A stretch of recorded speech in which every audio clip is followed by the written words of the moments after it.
Kulübeye bir adam bisküvi pişiriyor ve neşeyle şarkı söylüyordu. Bu bir Tiprary'e çok uzun bir yol var. Dışarıda ise bir diğeri, balık tutma aletlerini düzenlerken sessizce ıslık çalıyordu. Kitabından 3 sinek seçti ve onları lidere taktı. En yakın Rod, yanında bir kraliyet arabacısı, yanına mavi bir tüy kalemi ve sonunda bir zencefilli tüy kalemi. Aşçı, bisküvilerini fırına koyup kapıyı kapadı. O iri boylu, güçlü vücutlu bir adamdı, yüzü deri gibiydi. Kıvrılmış kollar bileklerine kadar un ile beyaz, düğümlü kahverengi kaslar gösteriyordu. Gözleri sert ve sabitti, ama köşelerinden sayısız küçük kırışıklıklar dökülüyor ve bazen neşeyle kırışıyordu. "Yemek vagonunda ilk çağrı," diye söyledi ağır bir bas sesiyle. Nehir kenarında bir pamuk ağacının altında 2 adam uzanıyordu. Onlardan biri neredeyse bir çocuktu, belki 20 yaşında. Zayıf çenesi ve gözleri çelik tutmayan, hoş ve samimi bir genç. Arkadaşı ise 30'dan 40'a yakın, sert yüzlü bir adamdı, tütün çiğner ve az şey söylerdi. "Bu gece nerede balık tutacaksın, Kram?" diye sordu aşçı, işiyle meşgul olan adama. "Sanırım nehir boyunca yukarı çıkmayı deneyeceğim, Coulter. Narrows'un yukarısından başlayıp işe girmeyi düşünüyorum. Sen nereye gidiyorsun?" "Ben Meadows için. Büyük adamların peşindeyim. Onları bir gümüş doktor ve bir Jock Scott ile imzalamaya gidiyorum." Buradaki çocuk kendi balığını 3 poundluk bir Jock Scott'ta yakaladı. Kramp olarak adlandırılan adam, çubuğunu evine bıraktı ve ellerini bir teneke tavada kütüğün üzerinde yıkadı. İnce ve kaslı omuzlu, ince bir gençti. Yanaklarında ve boynunda çöl güneşinin bıraktığı izler vardı. "Hava kararınca ben de Jock Scott deneyeceğim." Nehir kıyısından çıkan çocuk gülümsedi. "Şimdi size nasıl yapılacağını gösterdim. Hepiniz balina yakalayacaksınız. Bir kez tesadüf, 2 kez alışkanlık olur. Tekrar yap, Curly, ve seni nehrin kralı olarak selamlayacağız," diye söz verdi Coulter. Masanın etrafına oturdular. Bir tava dolusu alabalık çıtır bir kahverengi hale getirilmişti. "Kahveyi al, Mosby. İçinde bira var buz kutusunda," çocuk. Kamp tarzında, yağlı bez örtünün üzerinde gömlek kollarıyla yediler, birçok sıcak yemeğin bıraktığı izlerle kaplanmış bir örtü. Akşam yemeğine getirdiler, saatlerce bulanık bir dere kırbaçlayan açık hava adamlarının iştahını. Ağustos güneşi altında dere kırbaçlamak, açlığı kaçınılmaz kılar. Konuşmaları güçlü ve netti, modaya uygun bir madenci batısından geliyordu. Düzenleme yoktu ama atmosfer vardı ve bu atmosfer alınmazdı. Her şeyin bir zamanı vardır, sınır adamlarının tatil günlerinde bile. Akşam yemeği bitti. Balıkçılar çimenlere uzanıp sigara içtiler. Bir adam yukarıdaki ormanlık alandan hızla çıkıp kulübeye yaklaştı, kendini rahat dedikodu için hazırlarcasına. "İyi akşamlar, beyler. En son haberleri duydunuz mu?" dedi. Saçlarının üzerine bir kibrit çekti ve yuvarladığı sigarayı yaktı. "Ne olduğunu söyledikten sonra öğreneceğiz," diye önerdi Coulter. "Günlis'in ülkesi eskiden onurlandırılıyor, çocuklar. Bir grup zarif İngilizler Lodge'da kalıyor. Dün gece geldim. Trenden indiklerinde gördüm, bir lord ve bir hanımefendi, 3 genç hanımefendi, A1 notlu yükseltilmiş bir adam, gözlüklü bir Johnny çocuk ve başka bir çocuk, görünüşe göre tek başına baş başa. Ayrıca bir aşçı, bir hayvan çobanı, kadınlara yardım eden kiralık bir kız ve bir uşak. Evet efendim, geliyorum efendim, demesi için. Her şeyi kitap gibi yazmışsın, Steve, diye sırıttı Curly. İsim var mı? Diye sordu Coulter. Yakacak isimler, diye karşılık verdi yerli. Dürüst olmak gerekirse, bir sürü isim var. Denver Post'un anlattığı gibi, çoğunun 5 ya da 6 tane var. Ben bu kadar çok şık markayı aklımda tutamıyorum. Sana tam olarak söyleyeyim. Eski taraflar en azından Lord James ve Lady Jim Farquhar. Genç kadınlardan birinin ona Lady Jim dediğini duydum. Adamın adı Verinder. Yaklaşık 8 badamın yanmış, beni de sayar. Sonra bir Miss Dwight ve bir bayan Joyce Seldon ve, ah, evet. Bir Kaptan Kilmeny ve bir onursal bayan Kilmeny, zencefil adına. Coulter, Crumbs'a hızlıca bir bakış attı. O gençte bir değişim olmuştu. Mavi gözleri sertleşmiş ve donmuştu. Sen yanındayken gazete almak tam bir para israfı, Steve, diye uzattı Coulter, dostça bir alaycı tavırla. Rengi fark ettin mi kadınların gözlerinden? Konuşan kovboy yerinde durdu. Tabii ki fark ettim, en azından birini.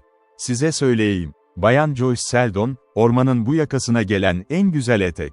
Ve gözleri, diyelim ki menekşe gibi, yumuşak, derin ve kadife gibi nazik. Balıkçılar bağırdı. Neşeleri içten ve kontrol edilemezdi. "Hadi bakalım, Steve, biraz daha anlat," diye neşeyle talep ettiler. Genellikle kamp eğlencesinin lideri olan Kram, bu sefer kahkahaya katılmamıştı. Çizim yapıyor ve krilini takıyordu. Şimdi iniş ağı halkasını başının üzerinden geçirdi. "Tam bir detay belgesi istiyoruz, Steve. Geri dönüp Lady Lord ve diğer kadın İngilizlerin gözlerini değerlendiriyorsun," diye emir verdi Curly, neşeli bir tavırla. "Kendi kendine git, çocuk. Ben sadece dışarı çıkan bir kız için bela toplamak niyetinde değilim," diye karşılık verdi gülümseyen binici. "Ne acele ediyorsun, kırıntılar?" Konuşulan genç adam yola çıkmıştı. Ama şimdi dönmüştü. "Acele yok, ben sadece balık tutmaya gidiyorum." Steve güldü. "Doğrudan yaşlı adam belasına gidiyorsun. The Lodge'daki Johnny çocuğu bu kıyafete çok acı çekiyor. Görünüşe göre siz çocuklar dün gece tepki çıkardınız ve tatlı uykularını bozdunuz. Vahşi Kızılderililer gibi uslu duramaz mısınız?" Curly'e sadece fleceklerin yanmasına izin verdiği için çattık, diye yanıt verdi Kram gülümseyerek. "Bak, en büyük o oldu. Curly, şimdi sorumlu olmalıydı ama değildi. O yüzden ona geldi. Peki, Bay Verinder seni görürse bunu ona açıkla. Kesinlikle bu konuda kendi işinin peşinde. Sanırım zamanla atlatır," dedi Kram kuru bir şekilde. "Hoşça kal, çocuklar. Bu gece güzel balık tutun." "Aynı şekilde," diye seslendiler. "Ne adam, Kram," diye yorum yaptı Steve. "Aside dayanır," diye kısa bir şekilde onayladı Coulter. "Soyadı ne? Sizin ona başka bir şey dediğinizi duydum, sadece kırıntılar." "Sanırım bu bir lakap." Curly, kovboy kişinin sorusunu yanıtladı. "Adı Kilmeny, Jack Kilmeny. Ailesi suyun karşısında yaşıyordu. Belki bu Sayın Bayan Kilmeny ve kardeşi onun bazı akrabaları." "Gerçekten mi?" "Tabii ki bunu bilmiyorum. Babası buraya gençken geldi, evde biraz başı belaya girdi, duyduğuma göre. Burada bir çiftlik aldı ve evlendi. Ailesi yüksek patronlardı İngiltere'de, ya da belki İrlanda'da. Her neyse, Bayan Kilmeny, Bar Double J çiftliğinden." "Coulter, işin böyle değil mi?" Yaşlı adamın ifadesiz bakışı hızla akan nehirden geri döndü. "Bu konuda çok şey biliyorsun, Curly, daha fazla karışmayacağım, yanlış bilgi," diye açıkça alaycı bir şekilde yanıtladı. Curly kızardı. "Bilmem gerekirdi. Jack'in babası ve benim babam arkadaştı, o ve ben de öyle." "Neden ona Kram diyorsunuz?" "Bu bir şaka, Steve. Jack sıradan bir coşkan değil, cehennem gibi bir şey madenci. Ne olduğunu biliyor. Bu yüzden ona Kram diyoruz. Çünkü iyi yetişmiş. Kelime oyunu oldu, bak. İyi bir yetenek, kırıntılar. Anladın mı?" "Tabii ki anlıyorum, çocuk. Ben İngiliz değilim." Jack Kilmeny, ormanın içinden dolanan patikayı takip etti, nehir kıyısına doğru. Ara sıra kalın bir bitki örtüsünden geçiyordu. Genç söğüt ağaçları arasından ya da ihmal edilmiş bir telin üst ipliğinin altına gizlenmiş cidden. Ağaçların ötesinde bir açıklık vardı. Bunun arkasında, nehre bakan, kütüklerden yapılmış ve sanatsal olarak tamamlanmış büyük bir balıkçı kulübesiydi, rustik tarzda. 2 katlı bir binaydı, büyük bir zemin alanına yayılmıştı. Ön ve her iki tarafta geniş bir veranda vardı. Verandada bir koltukta oturan bir adam ve en üst basamakta oturan bir kız vardı. Başını köşe direğine dayamıştı. Bir ses Kilmeny'yi selamladı. "Diyorum ki, dostum." Balıkçı döndü, hitap edilen kişinin kendisi olduğunu fark etti ve bekledi. "Buraya gel, sen," diye bağırdı koltuktaki adam, puroyu ağzından çıkararak. "Yani beni mi kastediyorsunuz?" diye sordu Kilmeny. "Tabii ki seni kastediyorum. Başka kimi kastedebilirim?" Balıkçı yaklaştı. Gözlerinde, karşısındakinin gözleriyle uyuşmayan bir ışık parladı. "Aşağıda kamp kuran partiye ait misiniz?" diye sordu adam, sallanan sandalyesinde bir gözlüğü rehavetli yüzüne sabitlemişti. Suçlu olan adam itiraf etti. "O zaman böyle bir tekme atmakla ne demek istediğinizi bilmek istiyorum. Dün gece cehennem gibi bir kavga. Saatlerce bir göz kırpım bile uyuyamadım, asla, lanet olsun. Bu bir rezalet, canavar bir öfke." "Ne?" Monoklu adam, kendi kendinden tatmin olan ve güçlü bir kabileden geliyormuş gibi konuşuyordu. İnce saçları ortadan ayrılmıştı, hafif saman renginde bir bıyık üst dudağını süslemişti. Toplamda 5 feet boyunda olabilirdi çizmelerinde. Madenci ona ciddi bir şekilde baktı. En ufak bir mizah işareti yoktu deniz mavisi gözlerinde. Şık Britanyalı, doğal tarih örneği gibi kabul edildi. O yüzden nazikçe onlara bir daha yapmamalarını söyleyin, diye emretti Dobyans Verinder.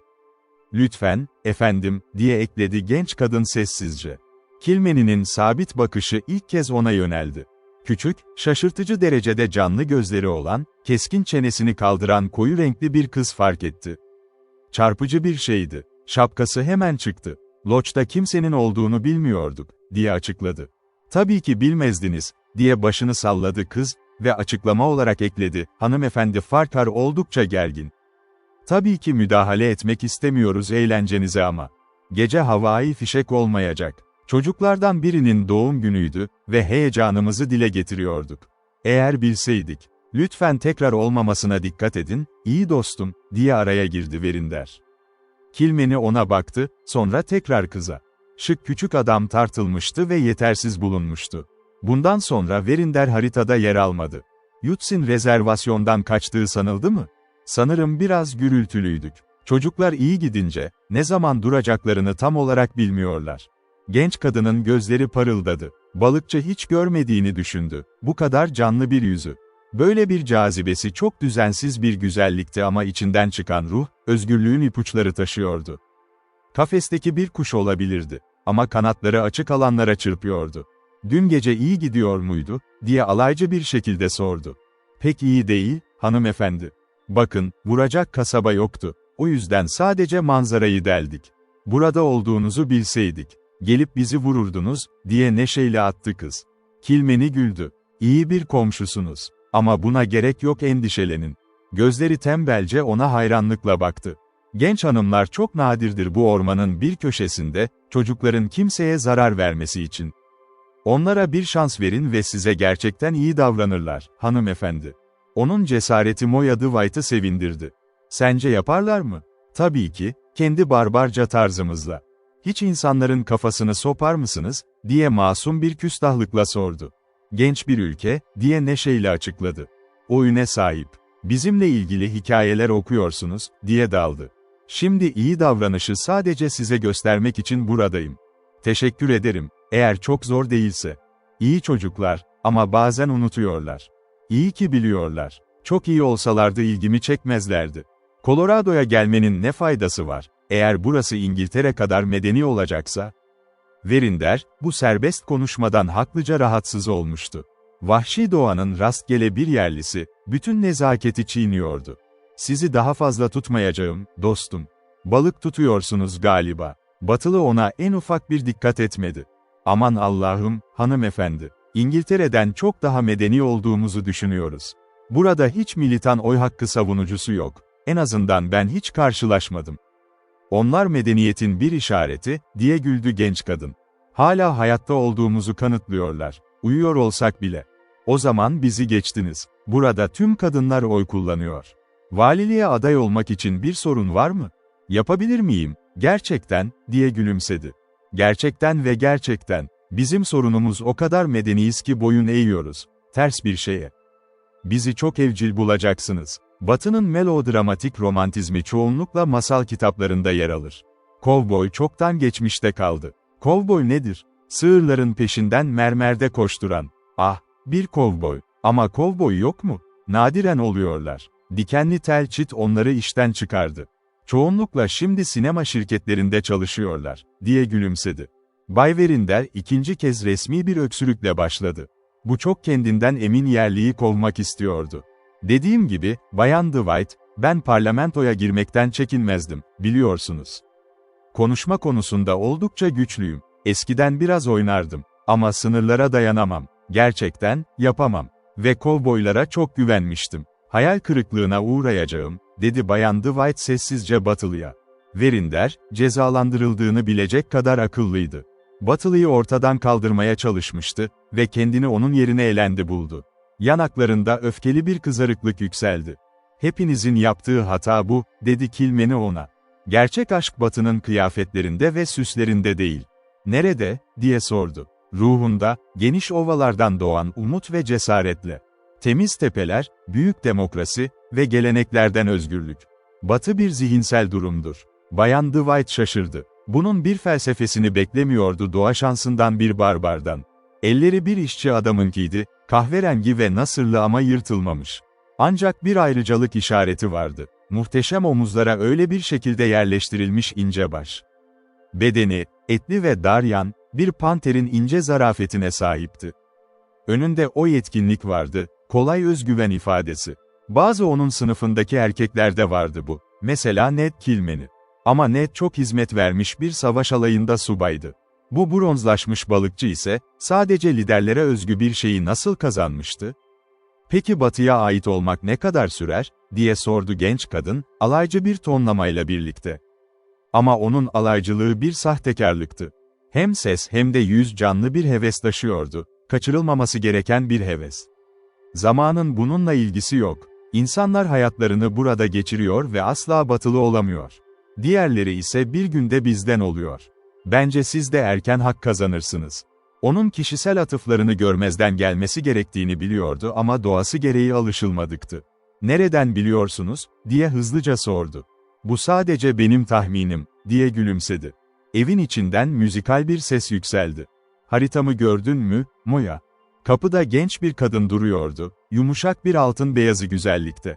Balıkçıyı görünce biraz şaşkınlık gösteren gülümseyen gözler. Kesinti için hafif bir özür mırıltısı dudaklarından kaçtı. Kilmeny gözlerini ondan alamıyordu. Ne harika bir genç yaratıktı o, uzun hatların hayvani zarafetinde ne kadar mükemmeldi. Yumuşak yuvarlak vücut, hareketleri hafif bir yatıştırıcı ve büyüleyici tavır taşıyordu. Ve cennetin altında bir adam bundan daha güzel bir şey görebilir miydi? Parlak saçlarının tepesi olan solgun yüz, bu kadar parlak ve bol mu? Bayan Dwight arkadaşına döndü. "Haritayı görmedim, Joyce canım. Bilardo odasında değil mi? Orada gördüğümü sanmıştım. Bakayım," diye gönüllü oldu Verinder. "Aferin," dedi Bayan Joyce başını sallayarak, gözleri yabancıya dikilmişti. Kilmeny gidiyordu. Çünkü kolayca hoşluğunu aşabileceğini biliyordu. Verinder'i cezalandırmıştı ve bu yeterliydi. Madenci onun gibi çok sayıda kişiyle tanışmıştı. Adamın ailesine ait olduğunu bilmek mümkün değildi, sıradan ya da bahçe snob. Şüphesiz babasının kazandığı servetten doluydu. Adam, topluluğun şifrelerini dikkatle incelemişti ki bu tür bir şey samimi olmasını istiyordu. Ve muhtemelen harfle mükemmeldi. Hiç de öyle değil, o bir serseriydi. Sadece parası için tahammül edilen bir dışlanmıştı. Parasız bir sosyet kızının kocası için işe yarayabilirdi ama dünyada asla onun tarafından bir arkadaş ya da eşit olarak kabul edilemezdi. Bunu düşünmek balıkçının boğazını harekete geçirdi.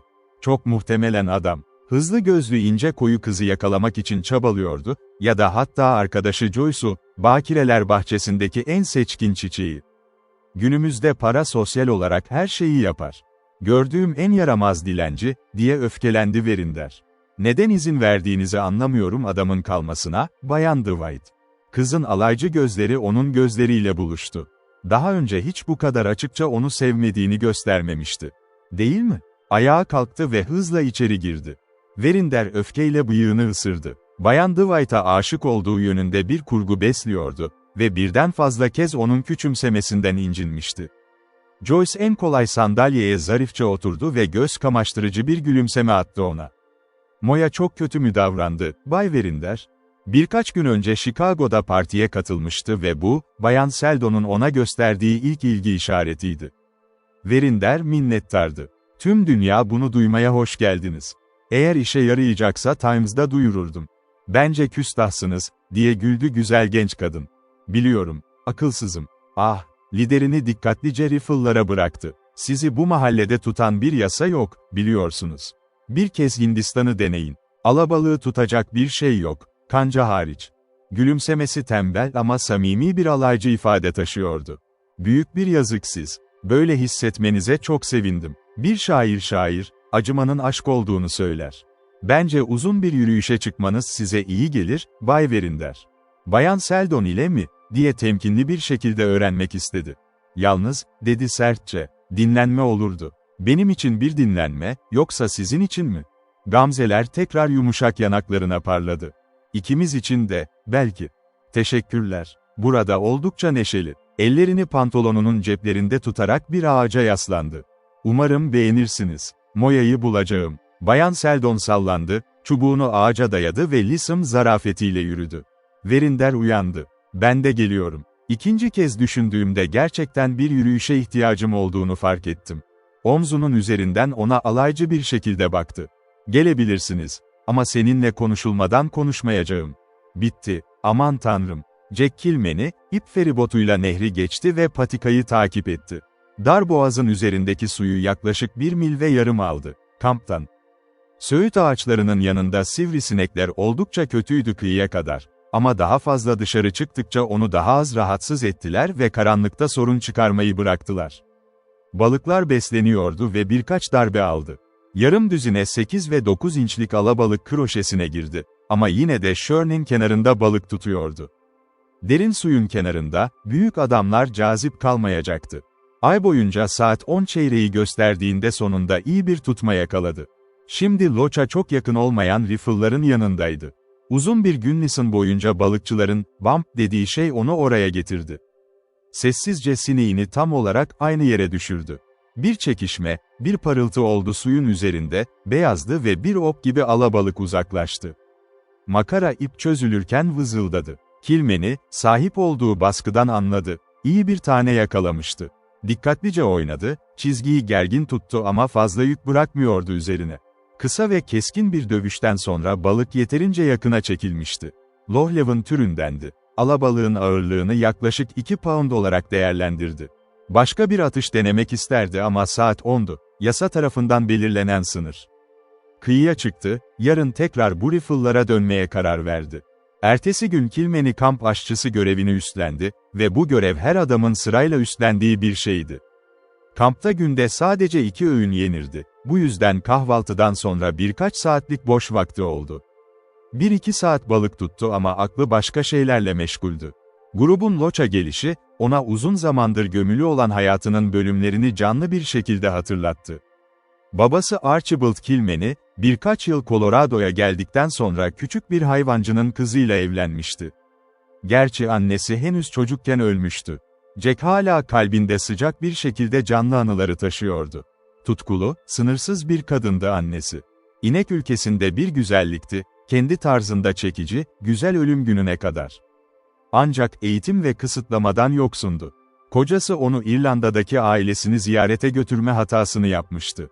Sonuç talihsiz olmuştu. O yenilmez bir taşralıydı. Tamamen demokratik, doğduğu Colorado koyunda büyümüş kadar kültürsüz. Ayrıca öfkesi fırtına türündendi. Sakin yaşam, sınıf ayrımlarıyla dolu eski ülke geleneklerine hiç uymuyordu. Genç eşin açıkça alaycı bir şekilde güldüğü gelenekler, anlayamıyordu bunları. Gitmeden önce, örtülü hoşnutsuzluk neredeyse açık bir savaşa dönüştü. Ziyaret hiç tekrarlanmamıştı, ya da, gerçekten de, bir daha davet edilmiş miydi? Buna acı bir şekilde kızmıştı ve Jack'e kendisinin hissettiği düşmanlığı aşılamıştı. Jack 8 yaşındaydı, babası onu akrabalarıyla tanışmak için geri götürmekte ısrar etmişti. Hemen döner dönmez annesi, gencin İngiliz akrabasına karşı her türlü sevgiyi baltalamaya başlamıştı. 3 yıl sonra öldü. O, tutkulu bir hayranlıkla doluydu, şefkatli bir anneydi oğlu için. Jack, onu daha az samimi olanı unuttuktan sonra bunları hatırladı. Makul olmayan bir hoşnutsuzluk hissiyle büyümüştü, babasının ailesiyle iyi geçinemeyen kişilere karşı. Tanımlayamayacağı bir sadakat içgüdüsü onu farkında olmadan Loach'taki kuzenlerine karşı bir düşmanlığa yönlendiriyordu. Kendini onlara göstermemeye karar vermişti. Birkaç gün içinde yolları sonsuza dek ayrılırdı. Alacakaranlık onu tekrar nehirde, Riffle'ların hemen üstünde buldu. Balık tuttu, akıntı yavaşça akıyor, hattını kısaltıyor, karanlık tepelerin üzerine çöküyordu. Şansı her zamankinden daha kötüydü. Alabalıklar sinekleri burnuyla çekiyor, iştahla vurmuyordu. Loach'un neredeyse karşısındayken önünde başka bir balıkçı olduğunu fark etti. Düzenli bir şekilde ileri giderken Kilmeny kendini geçmeye çalıştı diğerini. Çok yakından geçmemek için daha derin suya doğru ilerledi. Neredeyse karşısına geldiğinde, 20 metre uzaklıkta bir sıçrayış duydu ve ardından makaranın uğultusu, alabalık derin suya doğru ilerledi. Bilinmeyenin gölgelerinden gelen yoldaşın sesinden ipin bağlandığı duyuldu. İşte ay ışığında gümüş bir parıltıydı ve yine hızlı bir girdap çekişi. "Balina tuttunuz, komşu," diye seslendi Kilmeny. Suyun karşısından gelen ses hevesli ve mutluydu. Jack, gençlik coşkusunun nasıl aktığını binlerce kez bilirdi. "Ona istediği kadar ip vereyim mi?" Kilmeny ona doğru yürürken öğüt verdi. "Çok kolay yapma, ama fazla da sıkma. Burnunu yukarıda tut mümkünse." Makaranın uğultusu ve sargının tık tık tık sesi dönüşümlü olarak duyuldu. Alabalık cesurca ve sertçe savaştı. Ama genç kadın işine bağlı kaldı ve ona dinlenme vermiyordu. Jack onu dikkatle izledi. Yorulduğunu gördü ama yardım teklif etmedi. Çünkü onun bir sporcu olduğunu biliyordu. Tek başına kazanmak isterdi. Yine de daha da yaklaştı. Su kalçalarına kadar varmıştı ve nehir Rockies de Günlison'dan daha hızlı bir akıntıya sahiptir. Alt kısmı da pürüzsüz kaygan taşlar ve yuvarlak taşlarla kaplıydı. Böylece bir hata onu aşağı düşürebilirdi. İniş direğinin kullanımından mahrum kalmış, akıntının çekişine karşı daha az direnç gösterebiliyordu. Dirseği vücuduna dayanıyordu. Bu da sarsmayı zorlaştırıyordu. Yanındaki adam ise, direği fazla kaldırma eğilimi dışında, alabalıkla bir gazi gibi oynuyordu. Beklediği şey gerçekleşti. Ayağı güvensiz kaya tutuşunu kaybetti ve sendeledi. Kolu anında onun beline dolanmıştı. "Sakin olun, acele etmeyin. Teşekkürler. Şimdi iyiyim." Sağ kolu hala onun ince bedenini sarıyordu. Onayını aldı, sopasını bırakmadığını ya da çığlık atmadığını gördü. Ama Stim'in kazayı kabul etmediği de belliydi. Alabalık yoruluyordu. Santim santim onu daha da yaklaştırdı. Bazen yine fırlayacaktı. Ama özgürlük için her koşu daha kısa ve zayıftı bir öncekinden. Kısa süre sonra nefes nefese söyledi kız.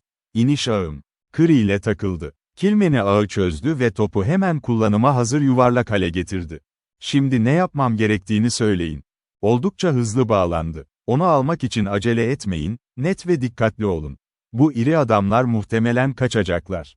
Sol eliyle çubuğu bırakırken gıdıklayıcı bir andı, alabalığın altına girmeyi tercih etti ama bunu güvenle yaptı.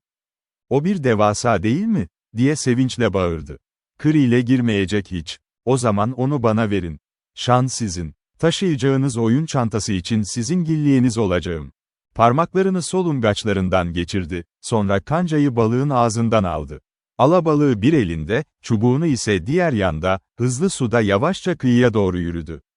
Kızın canlı sesi ona geldi, topuklarına kadar kıyıya sıçrayarak. "O gerçekten çok büyük. Çok memnunum. Kaç pound tartıyor sizce?" Genç adam avı nehirden yeterince uzağa götürdü. Böylece onu güvende inceleyebilirlerdi. "Tahminim 6 pound. Bu yılın şimdiye kadar en çok yakalananı. Tebrik ederim, Bayan Dwight. Siz yardım etmeseydiniz ve tavsiye vermeseydiniz asla yakalayamazdım. Ama aslında hepsini kendim yaptım, değil mi? Eğer onu ağa almadan önce dokunmuş olsaydınız, asla affetmezdim sizi," diye itiraf etti, başarısının sevinciyle parlayan gözlerle. "Bu büyük adamlardan birini yakalamak şaka değil. Yorulduğunuzu gördüm. Ama kendi balığınızı oynamak sporcu ruhu." Koyu gözleri ona sorgulayıcı bir bakış attı. Onu sınıf çizgilerinin sıkı çekildiği bir toplumda yetiştirmişlerdi, ama onun deneyimi bu genç adamın sosyal konumunu değerlendirmek için yeterli veri vermiyordu. Lodge'daki bakıcı yaşlı Ballard'ın sorguları onu, balıkçı grubunun tepelerden gelen madenciler olduğu bilgisine götürmüştü. Bu Kram ve bazen Jack adıyla anılırdı. Ne şaşırtıcıydı Miss Dwight için, onu kendisiyle uzlaştırmanın zorluğu. Bazen ovalık adamının konuşmasını ve yavaş çekimini kullanırdı ve yine, iyi bir toplum tanımış birinin doğruluğuyla konuşurdu. Dikkatsiz kıyafetine rağmen sınıf bir görünüme sahipti. İyi şekillendirilmiş, hafifçe dik duran baş, korkmayan bir adamın düz mavi gözleri. Öyle taşıyordu kendini ki, herkes onun kaba bir köylü olduğunu inkar edecekti. Dürtüsel genç bir kadın olarak şimdi cesur bir eyleme teslim oldu. "İyi ki spor yapmama izin verdiniz, bey." Kram, nazik kahkahası yükseldi. "Bunu nereden aldınız? Adınız değil mi?" diye sordu, koyu kaşlarını kaldırarak. Tereddüt etti, neredeyse bir an bile. Tabii ki bunu gayet iyi biliyordu. Adı onun değildi. Ama daha kesin bir şey vermemesi ona yakıştı. "Sanırım bu isim beni yemeğe götürecek kadar iyi," diye uzattı, gülümseyerek. Yine batı tavrına döndü. Nedenini merak etti. Değişim, adını söylediğinde gelmişti. Belli bir temkinlilik yüzüne bir maske gibi yerleşmişti. Kasıtlı olarak yaptığı görülüyordu. Muhtemelen onları ayıran sınıf ayrımlarına sığınıyordu. Yine de, hiçbir şeyin onun aklından çok uzak olduğuna yemin edebilirdi. Suda geçen heyecan verici 10 dakika boyunca ses ve varlığı ve kolu onu savaşa hazırlamıştı. Birlikte yamacın yukarısında, büyük eve doğru yürüdüler. Bir balıkçı kostümü zarafet vermez. Ama bu kızın giydiği kıyafet ince figürün elastik esnekliğini ya da hayattaki sevinç. Siyah buklelerin altından sarkarak canlı yüzünü canlandıran neşeli şapka, uzun kalça yürüyüşleri ona modern bir Rosalind ifadesi veriyordu. Güzelliğini inkar etmek kolaydı ama yumuşak bir şekilde ay ışığı ağaçların arasından süzülüyordu ve bu, imkansız kılıyordu Kilmeni'nin gözlerinin cazibeti kabul etmemesini. Temiz uzuvlu genç nimf, karanlık gözlerinde hoş bir macera ipucu, provoke edici zarif yüzündeki plastik enerji. İsteksiz hayranlığını acıtıyordu. Yoldaşlık yeteneğine sahipti ve bununla birlikte özgürlük, sınıfından birinde alışılmadık bir zihin. Loç'un basamaklarından hafifçe koştu ve ona tatlı bir, iyi geceler, dedi. Arkasını döndüğünde Kilmeni yüz yüze geldi, gece sporundan dönen başka bir balıkçıyla. Adam karşısında oldukça kısa ve kalın yapılıydı. Gözlerinde nazik, kurnaz bir bilgelik vardı. Kırmızı yüzlü ve beyaz sakallı, kesinlikle üst sınıftan bir İngilizdi. Bayan Dwight onu Lord Farquhar olarak tanıttı ve adamlar el sıkıştı. "Tahmin edin ne var?" diye sordu Moya, ellerini arkasında tutarak. "Sadece cennet bilir. Kızamıktan yeni bir hastalık olabilir, sevgilim," diye gülümsedi Farquhar. Üzerinde geç balıklarının arkasına gizlenmiş balığı ona gösterdi. "Aman tanrım, kendiniz yakaladınız," başını salladı, gözleri parlıyordu. Farquhar, çok sporcu biri olarak, her şeyi öğrenmek istedi, sonrasında alabalığı tartmakta ısrar etti. Jack Loach'a bu etkinliğe katılmak için sürüklendi ve kısa süre sonra Lady Farquhar ile tanıştı. Alışılmışın hiçbir şekilde uymadığı hoş, tombul bir hanımefendiydi. Bu esnekliğe rağmen gülümsemesi sıcaktı. Mavi gözlü batılı ile etkileşim kurdu. Ama son ana kadar anlatılmaya gerek yoktu. Dostluğunun arkasında bir refakatçi içgüdüsü uyanıktı. Bayan Dwight'a attığı tek hızlı bakış bunu ona söylüyordu. Odaya şu anda elinde geç bir roman olan Miss Seldon süzüldü. Kılıflı güzelliğinin karşısında Bayan Dwight genç bir kız gibi görünüyordu. Moya'nın ince saçında, gençliğin belirsiz figüründe çok tatlı ve çekici bir şey vardı. Gelişen çizgiler ima ediyordu ki, çoğu adam, Joyce onların yörüngesinde yüzdüğünde ona bakmayı bırakırdı. Joyce Seldon açıkça her sahada bir güzellikti. Muhteşem renkler, yumuşak kehribar saçları, derin ve güzel gözleri gölgeleyen uzun kirpikler. Duyuları tatmin eden, öyle hafiflikle taşınan yumuşak genç beden. Kilmeni çok etkilenebilir değildi ama onun varlığında, dünya bir şekilde yeni bir parlaklıkla sarılmış gibiydi. Üzerine kadınların büyüsü çökmüştü. Kısa süre sonra Dobyans Verinder boş bir krel uğradı ve açtı büyümüş ve kibirli gözlerini Jack'i görünce. Kısa süre sonra onu takip etti Kaptan Kilmeni ve kız kardeşi, ikincisi ise güzel bir İrlandalı kız, hızlı dil ve daha hızlı göz. Flörtten balık tutmaya kadar her şeye hazırdı. Konuşmadan Jack, Lord Farquhar ve Bayan Dwight'ın bahse girdiğini anladı. Onların yakalaması diğer üçününkinden daha ağır olacaktı. Farquhar ve Loach'un karşısında, diğerleri ise yarım mil aşağıda balık tutmuştu. Azınlık parti, büyük alabalık ve Verinder'in inatçılığı sayesinde kolayca kazanmıştı. İngiltere'de başarıyla kullandığı sineklere bağlı kalmakta zorlanıyordu. Bir hayatını kendisine getirilen sinekler kullanarak yaşayan İngiliz tipi, onları her yere ve zamana uydurmaya çalışıyordu. Herhangi bir ayrışma bir tür ihanetti. Ne Farquhar ne de Kilmeni o türdendi. Amerikalıları sorularla kuşattılar ve kısa sürede Günlison'da balık tutmanın oldukça makul bir fikir olduğunu anladılar. "Sanırım bana sorarsanız, ben yakalayan kişi olduğunu sanıyordum büyük balığı," dedi Bayan Dwight, yeni dönmüştü ve daha geleneksel kıyafetlere bürünmüştü. "Bunu alışkanlık haline getir, sevgilim, yapacağız," diye temin etti Lord Farquhar. "Bir kere yeter, Moya. Her akşam bir çift eldiven alacak gücüm yok," diye itiraz etti India Kilmeni. "Aman tanrım, büyük olanlardan bazılarını bize bırakın, Bayan Dwight," diye yalvardı kaptan. Uzun ve temiz yapılı, sade bir adamdı, askerler görmek için. Hindistan'da uzun süre yaşaması tenini koyulaştırmıştı, neredeyse kahverengisi. Yüksek yanağın yanında kış elma kırmızısı vardı. Kemikler ise dayanacak gibiydi. Akşam yemeği, Lady Farquhar'ın Amerikalıların kalmasını ısrarla istediği bir akşam yemeğiydi. Oturma odasında gayri resmi olarak servis ediliyordu. Verinder kendine bir sandviç almıştı, gözlüğüyle Moya'ya bakarken. "Diyorum ki, size inanıyorum, Bayan Dwight," diye belirtti. O genç kadın, neden her zamankinden daha fazla kızgınlık duyduğunu bilmiyordu. İlginç bir şekilde. Lady Jim, milyoneri onların partisine davet etmişti, kızın çok iyi bildiği gibi, onu korumalarına bir şans vermek için. Lady Farquhar adamı sevmiyordu tabii ki. Onu oldukça iyi tanıyordu, kalbi kötü yetiştirilmiş küçük bir snob için. Ama bir süreç sınavını geçecekti kalabalık içinde. Ve partideki genç kadınların hiçbiri 2 milyon sterlin koklayamıyordu. Joyce'un onunla birlikte olması tamamen muhtemeldi. Güzelliği ve paraya ihtiyaç konusundaki net vizyonu evlenmesini sağlardı, annesi ona baksa iyi evlenirdi. Ama Lady Jim, Hindistan ve Moya için plan yapmayı görev olarak görüyordu. Miss Dwight için diğer İrlandalı kızdan daha endişeliydi. Çünkü Moya muhtemelen kilitlerdi kilitleri. Erkeklerle olan dostlukları genellikle uygunsuzdu. Verinder onun yönüne kararlı bir sapma göstermişti ama kız onu hiç teşvik etmemişti. Kaptan Kilmeny Denver'daki partiye katıldığından beri Lady Farquhar'ın planları değişmişti. Asker erken bir fırsatı değerlendirmişti. Moya Dwight'a evlenme teklif etmek istediğini söylemiş. Yıllardır ona aşıktı ve alayından hemen önce son kez Hindistan'a gitmeden sormuştu. Kaptan zengin değildi ama yeterliydi. Ayrıca temiz ve dürüst bir beyefendiydi. Orduda verimlilik ve cesaretiyle ün kazanmıştı. Lady Farquhar oldukça istekliydi, takımını elinden geldiğince desteklemek için. "O bizim türümüzden, Ned Kilmeny," demişti kocasına. "Moya'ya Verinder ile şans verdim ama eğer onu almış olsaydı utanırdım. Eğer sadece Ned'e aşık olursa, her yaptığı tuhaf şeyi affederdim." Farquhar gülmüştü. Muhtemelen ona ilgi duymayacaktı. "Allah aşkına, neden olmasın?" diye sabırsızca sormuştu karısı. "Öyle mi, bir imparatorla evlenmeyi mi bekliyorsun?" "Ne beklediğini bilmiyorum. Evlilik konusu henüz çok önemli değil Moya için. Ama bir gün öyle olacak ve belki de görmek için orada olacak." "Ona o kadar saçma bir şekilde kapılmışsın," diye suçladı Lady Jim gülümseyerek. "Neden onun aşk ilişkisinin bu kadar ilginç olmasını bekliyorsun?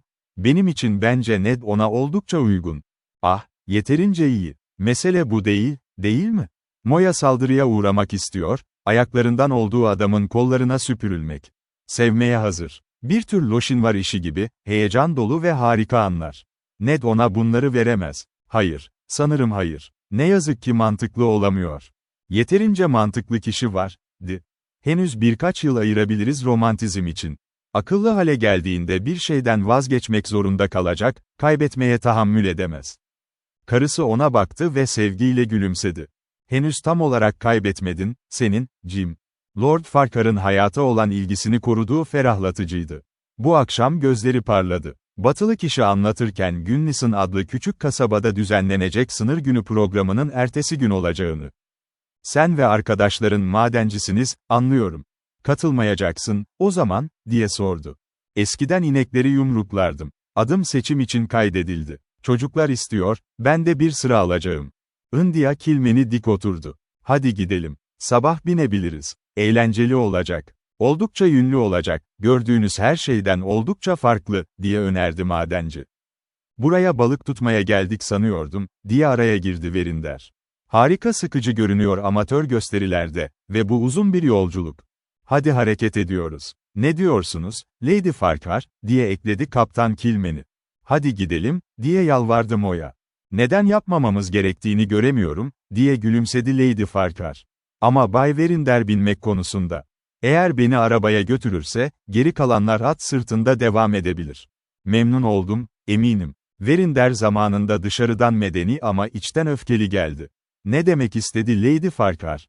Kaptan Kilmeny'nin 5 saati vardı. Miss Dwight ve Miss Seldon ile gidip gelmek, yolculuk boyunca tamamen anlaşıldı. Asker partiye katıldığından beri işler kötü gidiyordu. "Eğer gideceksek, kızlar yatma zamanı geldi. Zor bir gün geçirdiniz ve yarın da bir tane var," diye ilan etti Lady Jim. Batılı kalktı. "Gece henüz genç. Dur ve bizimle poker oynamaya otur." "Ne?" diye davet etti Farquhar. "Cüzdanım kampta," diye reddetti Amerikalı. "Ben senin bankacın olacağım," diye gönüllü oldu ev sahibi. Hanımlar iyi geceler dileyip ayrıldılar.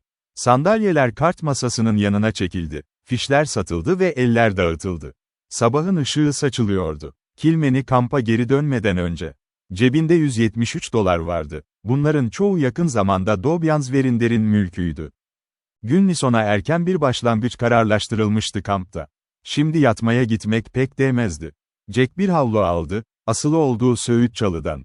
Nehre indi, soyundu ve derin bir havuzun 10 feet üzerindeki bir kayadan düz bir şekilde daldı. Kara suya bir ok gibi. Akıntının girdabı onu içine çekti, aşağıdaki sığ akarsuya doğru. Kıyıya doğru yürüdü, bir Apollo kadar incelikle ve esneklikle güzel. İkinci kez kayaya tırmandı ve yine anladı, dağdan taze gelen buzlu suya dalışın keyifli şokunu. 10 dakika sonra kampı ocak kapaklarını sallayarak uyandırdı. "Ah, siz tembeller, yere yatma zamanı," diye bağırdı. Lodge'da da erken bir kahvaltı yapıldı. Ancak 5 saat sürdü kamptaki olaydan daha geç. Tüm parti saat 9.30'da hazırdı ve 1 saat içinde yoldaydı. Sabah öyle bir şeydi ki, Rockies üretebilir. Şarap gibi kan, sıcak ve uyarıcı. Açık uskumru bulutlarıyla beneklenmiş mavi bir gökyüzü uzanıyordu, dağların ince kenarından kesip geçen yırtıklı tepe çizgisine kadar. Atlar yola hevesliydi ve tempo hızlıydı. Joyce'un arabasında olan mesafenin yarısı geçilmemişti ki. Kaptanın yanında sohbet fırsatı buldu. "Geç saatlere kadar oturdunuz, değil mi?" "Erken," diye güldü asker. Vahşi nasıl davrandı? "Maçı iyi bitirdi. Hepimiz bu güzel küçük role katkıda bulunduk." Konuşurken gülümsedi. Düşünüyordu Verinder'i, madenciye karşı bir set yapmış ve sürmeye çalışmıştı onu.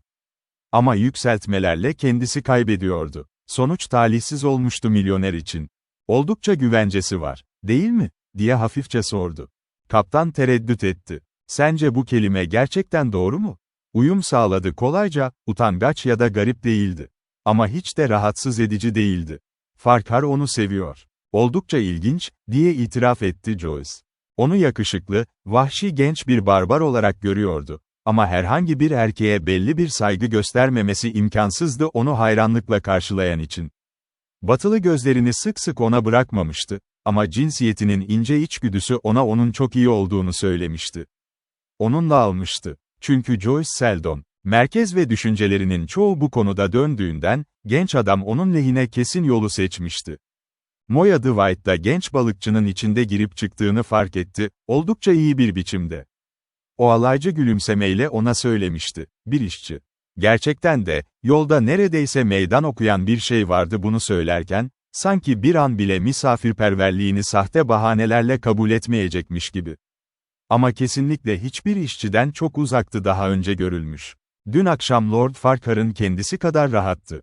Kaşıkların ve çatalların kullanımı konusunda biraz belirsizlik, onu hiç rahatsız etmemişti. Yumuşak vokal elizyonlarına rağmen batıdan olan konuşması, yetişme çağrıştıran bir onura sahipti. Muhtemelen onun bir centilmen olmadığını, onun kullandığı kurallara göre gündeme getirilmemişti. Ama aynı derecede içinde yanan bir şey vardı. Tüm iyi görgülerin temelinde duran dinamik özsaygı kıvılcımı. Gunnison adlı küçük kasaba hayatla ayaklandı. Doğup büyümüş modern süper medeniyetin demir kastından çıkmış.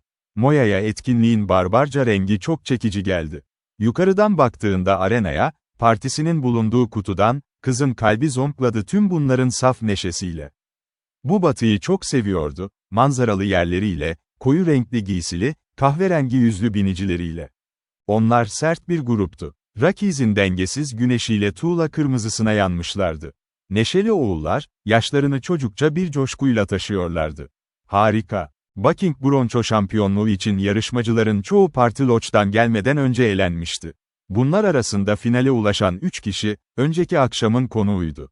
Jack Kilmeny, "Teddy Roosevelt'e binecek," diye bağırdı megafoncu. İngiliz subay Farquhar'a döndü. "İsmini tam olarak duyamadım. Kendi işim gibi geliyordu." "Ben de öyle düşünmüştüm," diye ekledi kız kardeşi. Bir an sonra ekledi, "Neden, Bay Kram?"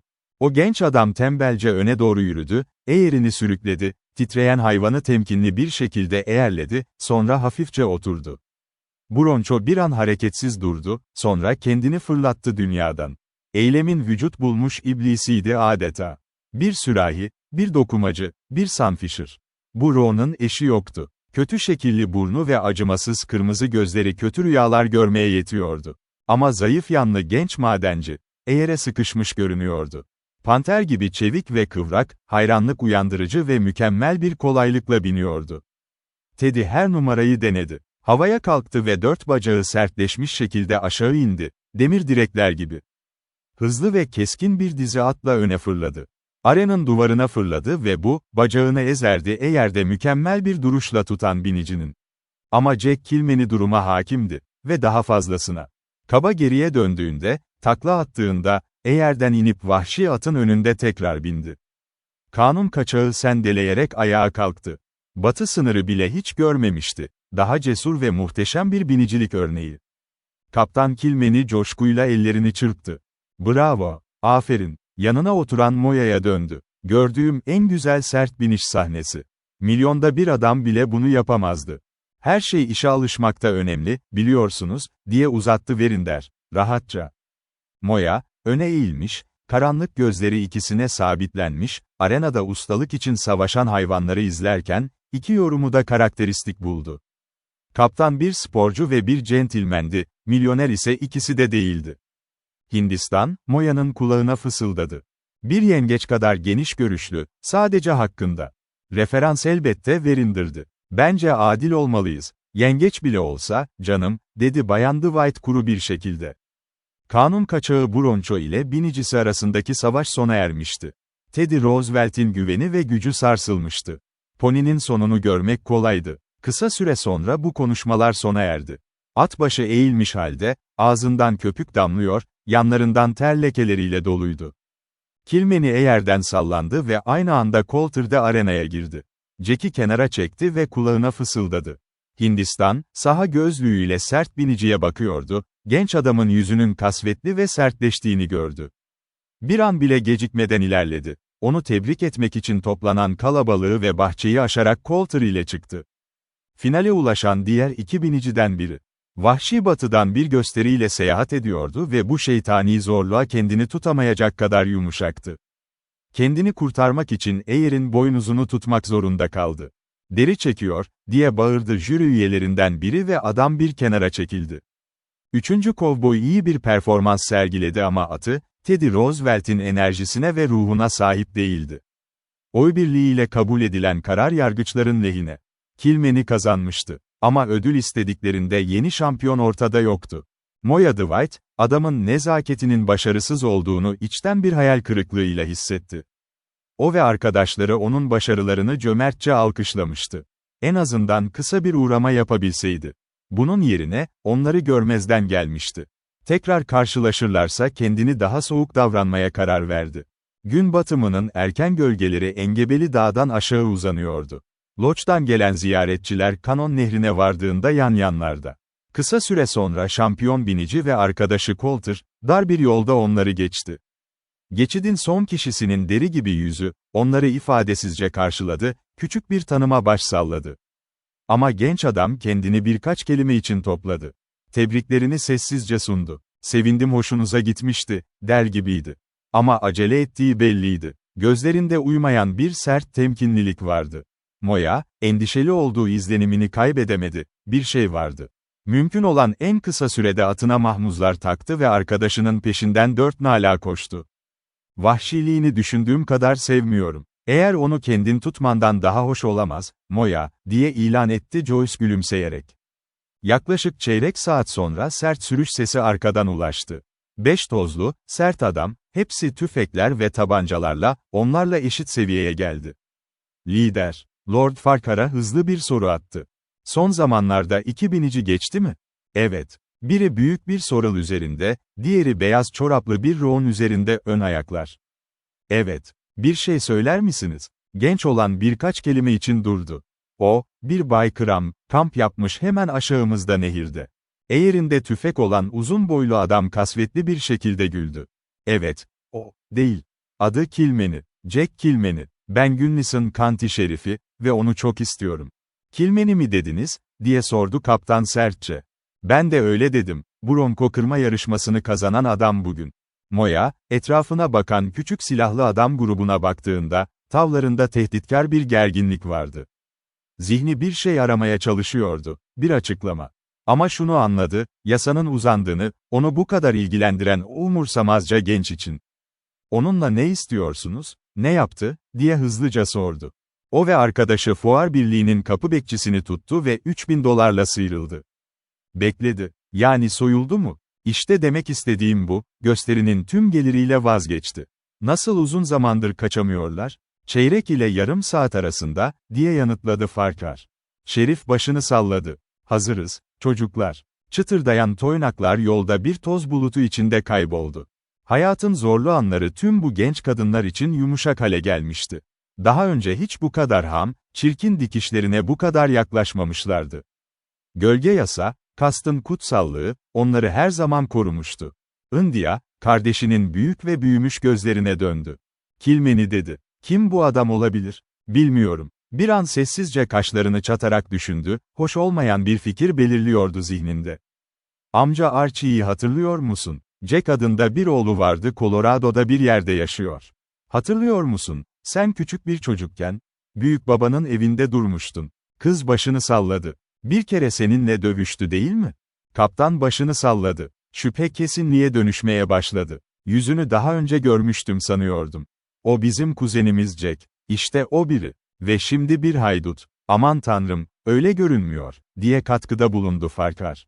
"İnanamıyorum. Ne saçmalık," diye alevlendi Moya. "Havalı. Bizimle akşam yemeğinde gerçek bir haydut," diye hatırlattı Joyce parıldayan gözlerle. "Eminim değildir. Bir hata olmalı. Bir şey için endişeliydi, Moya," diye önerdi Lord Farkar. O ve arkadaşı hızlı ve sade bir şekilde aceleyle biniyordu. Konuşmak için durmadı mı? Şüphe uyandırmak için bunu yapmak zorundaydı. Aklının tam yerinde olmadığını görebiliyordum. Adam endişeliydi. "Onu sevdiğini sanıyordum," diye alaycı bir şekilde sordu. Koruyucusu gülümsedi. "Yaptım, ama bu onu yol ajanı olmaktan beraat ettirecek kanıt değil. O Hindistan'ın kuzeni, belki.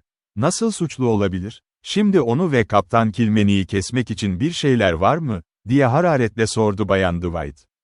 Kaptan güldü, ama kahkahasında bir neşe yoktu. "Sen sağlam bir arkadaşsın, Bayan Dwight. Aman tanrım, umarım onun hakkında haklısındır." Moya'nın kalbinin derinliklerinde, hiç de emin değildi. Onun hakkında ne biliyordu? Ve neden onun ne olduğu umurunda olsun? Adam ona yabancıydı. 48 saat önce onu hiç görmemişti. Neden her iyi şeyi olan, biraz şeytan taşıyan serseri gibi görünen biri onun sempatisinden etkileniyordu? Şimdi hatırladı ki adını andığında tereddüt etmişti, şüphesiz onun kendisinden farklı olduğunu düşünmesine izin vermeye karar veriyordu. Şerif, adamın bir kanun kaçağı olduğunu söylemişti. Ama onun görünüşü güçlü bir şekilde yalvaran başka bir şeydi. Kesinlikle bunlar anlaşılır mavi gözler kötülüğün yuvası değildi. Ve bulamadı, bir çocuğun sahibi olmasının cesur zarafetini düşünemiyordu bile. Gün bitmeden ona olan inancı sıfıra düşmüştü. Kaptan Kilmeni, madenciler kampından geri dönerek bunun terk edilmiş olduğunu bildirdi, sadece koruma için kalan 2 yardımcıyla soyguncuların olası geri dönüşüne karşı. Yanında soygunun ayrıntılı hikayesi vardı. 2 maskeli at sırtındaki adam, Günnison'un saymanını soymuştu, bankaya gidip yatırmak için County Fair Derneği'ne giderken günün fişlerini. Adamlar tanınmamıştı. Ama atların tanımı, binilen atlarla yakından örtüşüyordu. Kilmeni ve Coulter. Bu 2 adamın kaybolduğu hatırlanıyordu. Bucking Broncho yarışması biter bitmez, yarım saat önce soygun. Bu, onlara korallara dönmek için sadece zaman tanıyacaktı, kasabanın dışına, atlarını bıraktıkları yere ve bankaya giderken Simon'la buluşmak için eğir aldı. O sırada koralın terk edildiği, sorumlu çocuğun ayrıldığı da ortaya çıktı, yarışmanın finallerini izlemek için. Suçluluğun birikimli kanıtları, balıkçı kampından sadece 2 adamın kaybolmasını şüphelendirmekle kalmıyor, aynı zamanda arkadaşları Curly ve Mosby'yi de sorguluyordu. "Gerçekten yaptı mı sence, Ned?" diye sordu Hindistan kardeşine. "Bilemem, abla. Görünüşe göre öyle," diye karamsar bir şekilde yanıtladı. Lodge'daki partiden sadece bir üye gelişmelerden memnun kalmıştı. Verinder'in tavrı, cesaret edebildiği kadar açıkça zafer doluydu. Rahatsız edici bir şekilde bağırdı. "Sana söylemiştim." Moya hala öğleden sonraları arkadaşlarıyla biniyor, Ara sıra balık tutuyor ve bridge'de normal elini alıyordu. Ama açıklanamaz bir şekilde, bu eğlencelerdeki coşku yok olmuştu. Tatmin edici bir sebep veremiyordu bunun için, ama hayatından sonsuza dek bir şeyin geçtiğini hissediyordu. Sanki içindeki kabaran gençlik sönmüştü. Önce öne çıkıp koşan şey, yeni deneyimlerle buluşmaya koşmak. Şimdi ise kendini onlardan uzaklaşırken buluyordu. Kız kendi başına kaçmaktan memnun olabilirdi. Suçlamak gerekirse, bu genç serseriye aşık olmuştu. Ama bunu kendine bile itiraf etmek istemiyordu. Buna rağmen, Lady Farquhar belirtileri tehlikeli buluyordu. Gunnison gezisinden 5. gün sonra, Lodge'daki gençler Sunbum Creek'te balık tutmak için bir parti yaptı. Derenin derinliklerine kadar takip ettiler tepeleri, çevreleyen patika boyunca sürdüler. Kilmeny ve Verinder öğle yemeği sepetleri taşıyordu. Çünkü bir gün geçireceklerdi ve ancak geç bir akşam yemeği için zamanında döneceklerdi. Moya cesurca neşeli bir numarasını yapıyordu. Hızla cevap verdi. Verinder'in yakalamalarının göreceli büyüklüğüne dair bahse meydan okumasına. Ama diğerleri gözden kaybolur kaybolmaz, gölgeli bir yere oturdu ve düşüncelere daldı. Ne kadar uzun süre orada oturduğunu, üzerinde ışık parlayan güneşli bir nimf gibi aspın yapraklarının arasından süzüldüğünü hiç bilmiyordu. Yıpranmış bir binicinin sesi onu rüyalarından irkitti. Başını kaldırdı, silahlarla süslenmiş adamın kasvetli bakışını fark etti. "Günaydın hanımefendi," diye dostça başını salladı. "Günaydın." Ve hemen ardından, "Siz bir şerif yardımcısısınız, değil mi? Zili çaldınız, hanımefendi. İngiliz Birliği'ne aitsiniz sanırım." Gülümsedi. "Sanırım öyle. Ama kıyafetin ne olduğunu bilmiyorum." "Yani Lord ne adı olan partiye?" "Evet, sanırım biliyorum. Bundan oldukça eminim. Kalabalığınızın bazı üyelerinin aradığımız adamla aynı isimde olması komik." "Bay Kilmeny, yani mı?" "Jack Kilmeny, evet, hanımefendi. Bize kendini tanıttı. Ama sanırım kullandığı isim Kilmeny değildi. Bana Crumb olduğu söylendi. Bu sadece bir şaka. Arkadaşları ona böyle diyor çünkü iyi yetiştirilmiş. Kırıntılar. Anladınız mı? Sanırım öyle. Eski ülkeden geldi. Babası geldi. Büyük bir silah sahibinin oğlu. Muhtemelen arkadaşlarınızın akrabası." Son gözlemini soru olarak sormuştu ve keskin bir bakış attı ağır gri kaşlarının altından. Moya bunu bir ifade olarak görmeyi seçti. "Hala onu arıyor musunuz?" diye sordu. "Tabii ki öyleyiz. Şerif'in bu tepelerde bir yerlerde olduğunu düşündüğü bir şey var." Tanımına cevap veren bir adam, bir çiftçi tarafından görüldü. "Ama bana sorarsanız, kendini çok uzakta kaybetmekle meşgul olduğunu söyleyebilirim. Rat Kanti, haritayı temizleyin. Orada inekleri yumruklardı ve saklanacak her türlü deliği biliyor. Yine de, burada takılıp kalmak mantıklı olmaz. Dizginli ve eğir yok, yolun her dönüşünü biliyor." "Evet," diye düşündü Moya utanmadan. Buraya gelmeden önce kaçmak için planı vardı. Bu sıkı bir iş. Balık tutma tamamen blöftü. Üçü de soygunu haftalar önce ayarlamıştı. Bir çukura girdiler ve sonra onu içine çektiler. "Yapmamış olma ihtimali olduğunu düşünmüyor musunuz?" diye sordu üzülmüş bir şekilde. "Hiç şans yok. Jack Kilmeny ve Coulter oyunu başardı. Ne olduğu diğerleriyle ilgiliydi, bilmiyorum." Yardımcı, konuşmasında balıkçıya geçti. "Umarım şans," diye, beyaz keçi sakalını okşadı ve hemen ayrıldı. Adam, bir kıvrımdan neredeyse kaybolmadan önce, bir ses onu şaşırttı. Moya hızla döndü ve bir adamın yüzünde indiğini gördü, büyük bir kayanın yere düşmesiyle. Dönmeden önce bile bunu fark etti. Panterin zarafeti ve kalbi bir atış kaybetti. Doğrudan ona doğru geldi, mavi gözlerindeki gülümsemeyle, arkadaşlık iddiasını doğal olarak kabul edercesine. "Sen, burada," diye nefes nefese söyledi. "Buradayım, komşu. Nerede olmalıydım? Rat Kanti'de kendimi kaybedeyim mi?" Küçük eli onun büyük kahverengi yumruğunda kaybolmuştu, bakışları onun gözlerine kilitlenmişti. "Duydunuz mu? Engelleyemedim. O çam korularından aşağıya doğru çalışıyordum. Onu gördüğümde nehir gibi davrandım. Geri gelebilir." Hızlı bir bakışıyla dereye kaydı, yardımcısının ortadan kaybolduğu yere. "Sanmıyorum. Hadi oturup konuşalım." İlk aklına gelen tehlikeyi. Ama bir şeyi hatırladı şimdi başka. "Hayır, sanmıyorum, Bay Kilmeny." Derin gözlerle sürekli karşılaşan gözlerinde bir parıltı vardı. O gülümseyerek, "Çünkü ben bir yaramazım, sanırım," diye uzattı. "Siz söyleyin, ben değil. Şimdi kaçıyorsunuz, komşu. Siz öyle düşünüyorsunuz. Eğer öyleyse, gerçekten fazlasını mı düşünüyorum? İçinde alaycı bir kahkaha dalgası yükseldi. Görüyorum ki beni mahkum edilmiş ve zaten hapis cezasında sayıyorsunuz. Yaptıklarınız sizi mahkum ediyor. Öyle düşünüyorsunuz. Belki de onları anlamıyorsunuz, diye sordu, nazik sorgulamasında hafif bir alaycı ton vardı. Gözlerinde bir ışık parladı, hevesinde, yeni doğmuş bir umut kalbini paylaşıyordu. Bana masum olduğunuzu mu söylüyorsunuz? O zaman beni suçlu buluyorsunuz, diye hızlıca karşılık verdi. Başka ne düşünebilirdim? Savunmayı duymak için beklemiş olabilirdiniz. Eğer kalsaydınız ve bir savunma yapacak olsaydınız, ama kaçtınız. Nasıl biliyorsunuz ne zaman gittiğimi? Subaylar kampa vardığında siz gitmiştiniz. Gülümsemesi kasvetliydi ve sesi meydan okuyandı. Yukarıda aceleyle görmek istediğim bir adam vardı tepelerde. Gözlerindeki ifadeye bakılırsa sanki ona vurmuş gibiydi.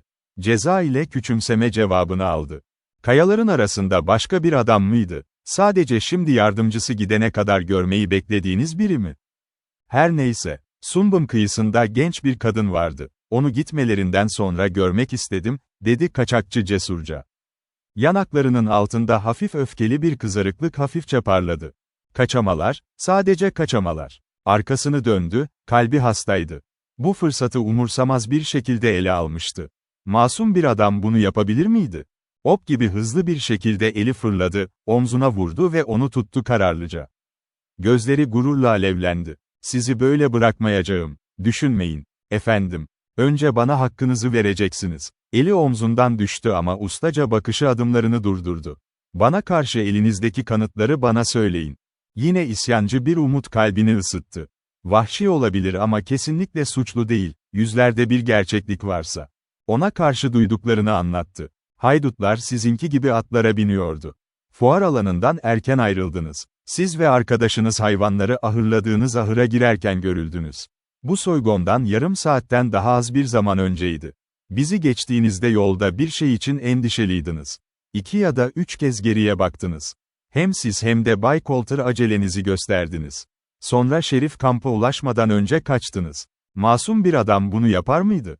Sorusunu bir suçlama olarak koydu ama sesinde, reddedilmek isteyen küçük bir titreme vardı. Bazen öyle olur. Şimdi beni dinleyin. Soyguncuların bindiği atlar Coulter'ın ve benimdi. Sizinle karşılaştığımız zaman konusunda kesinlikle endişeliydik. Ve Şerif'i atlatmak için aceleyle kampı terk ettik. Peki bu beni suçlu mu kanıtlıyor? Üzerine dökülen yumuşak koyu saçları sildi. Alnında küçük kaçan uzantılar vardı. Korkusuz, düz gözler dışarıya doğrudan ona bakıyordu. Bilmiyorum, öyle mi? Bu delillerin Kaptan Kilmeni'ye karşı biriktiğini söyleyeceğiz. Bana karşı değil. Onun suçlu olduğuna inanır mıydınız? Hayır, bunu yapamazdım. Aynı delil üzerine onu beraat ettirir ve beni mahkum edersiniz. O adil mi? Onu yıllardır tanıyorum, standartlarını, düşünce tarzını. Hepsi hayatını düz bir yolda koşmaya eğitti. Oysa ben, bekledi, alaycı, soğuk gülümsemesi zayıf yüzde. Moya, nabızlarının titremesinin pembe renkte hikayeler anlattığını biliyordu yanaklarında. Sizi tanımıyorum. Ben sadece bir işçiyim, üstelik bir Amerikalıyım. Yani benim suçlu olmam gerekiyor, diye acı bir dokunuşla yanıtladı. Hayır, hayır, ama siz, farklısınız. Sizde vahşi bir şey var. Nasıl ifade edeceğimi tam olarak bilmiyorum, sanki kısıtlamalar olmadan büyümüş gibi. Sanki hukuku pek umursamıyormuşsunuz gibi. Neden yapayım? Hukuk, zenginleri güçlendirmek ve fakirleri ezmek için yapılmış, dedi asit bir gülümsemeyle. Ama yasa ve yasa var. Hatta sınıfımızda da standartlarımız var. Ne kadar da uzun bir yoldan geldik. Şimdi siz adil olmuyorsunuz, dedi sessizce. Demek istediğinizi biliyorum. Öyle bir şey yok. Önemli olan, sizin standartlarınızı bilmiyorum. Hukuk buradaki insanlar için o kadar da önemli değil. Kan daha özgürce akıyor, bizimkinden daha az eşit. Geleneklerin sizi engellemesine izin vermeyip vermediğini. Örneğin dürüstlük geleneği. Teşekkürler, Bayan Dwight. İnanmak istemedim ama. Canlı yüzündeki tövbe onu çağırıyordu. Reddedemezdi. Bu ince, düz mızraklı kızın uzattığı eli, hem çok narin hem de çok cesurdu.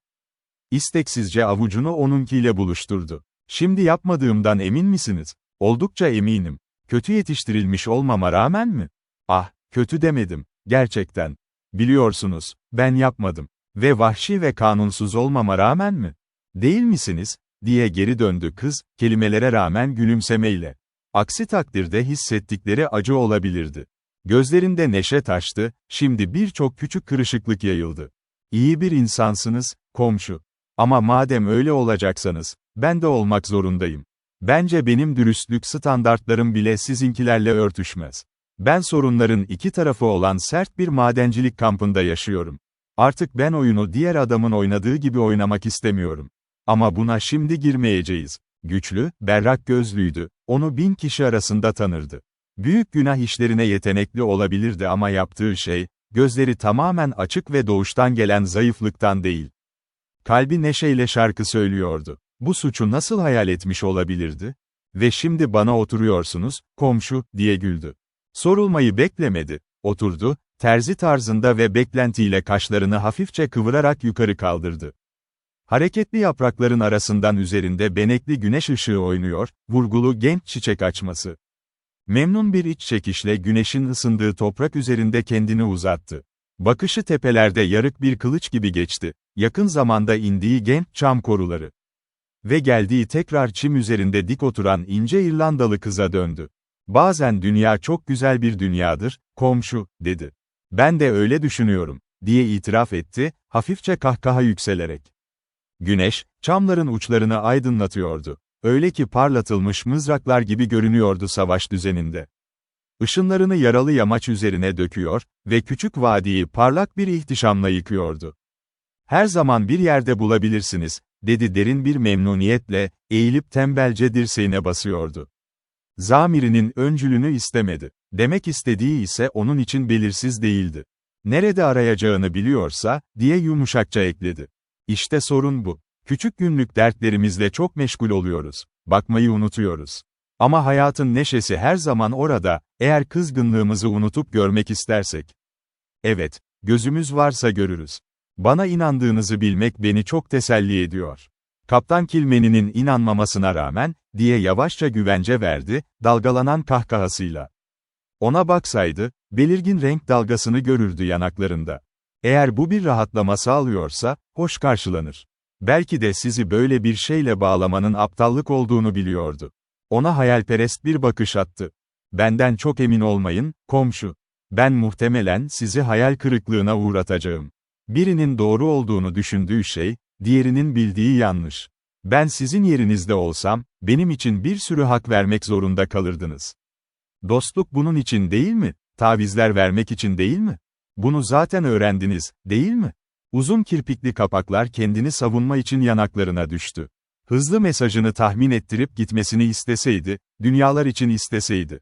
Bilinçsizce onun ruhunu kendine çekiyor gibiydi. Her sinir, yeni ve açıklanamaz bir duyguyla dolu bir şekilde attı. Uzun ve yavaş bir nefes aldı ve başını çevirdi. Sıcak bir utanç gibi damarlarında hızla gümüş akıyordu. Kendi küçümsemesiyle kendini kırbaçladı. Sevgisini istemeyen bir adama veren bir kız mıydı? Sonraki sözleri ona ihtiyacı olan şoku getirdi. Sıcak bir günde buzlu suya dalmak gibi.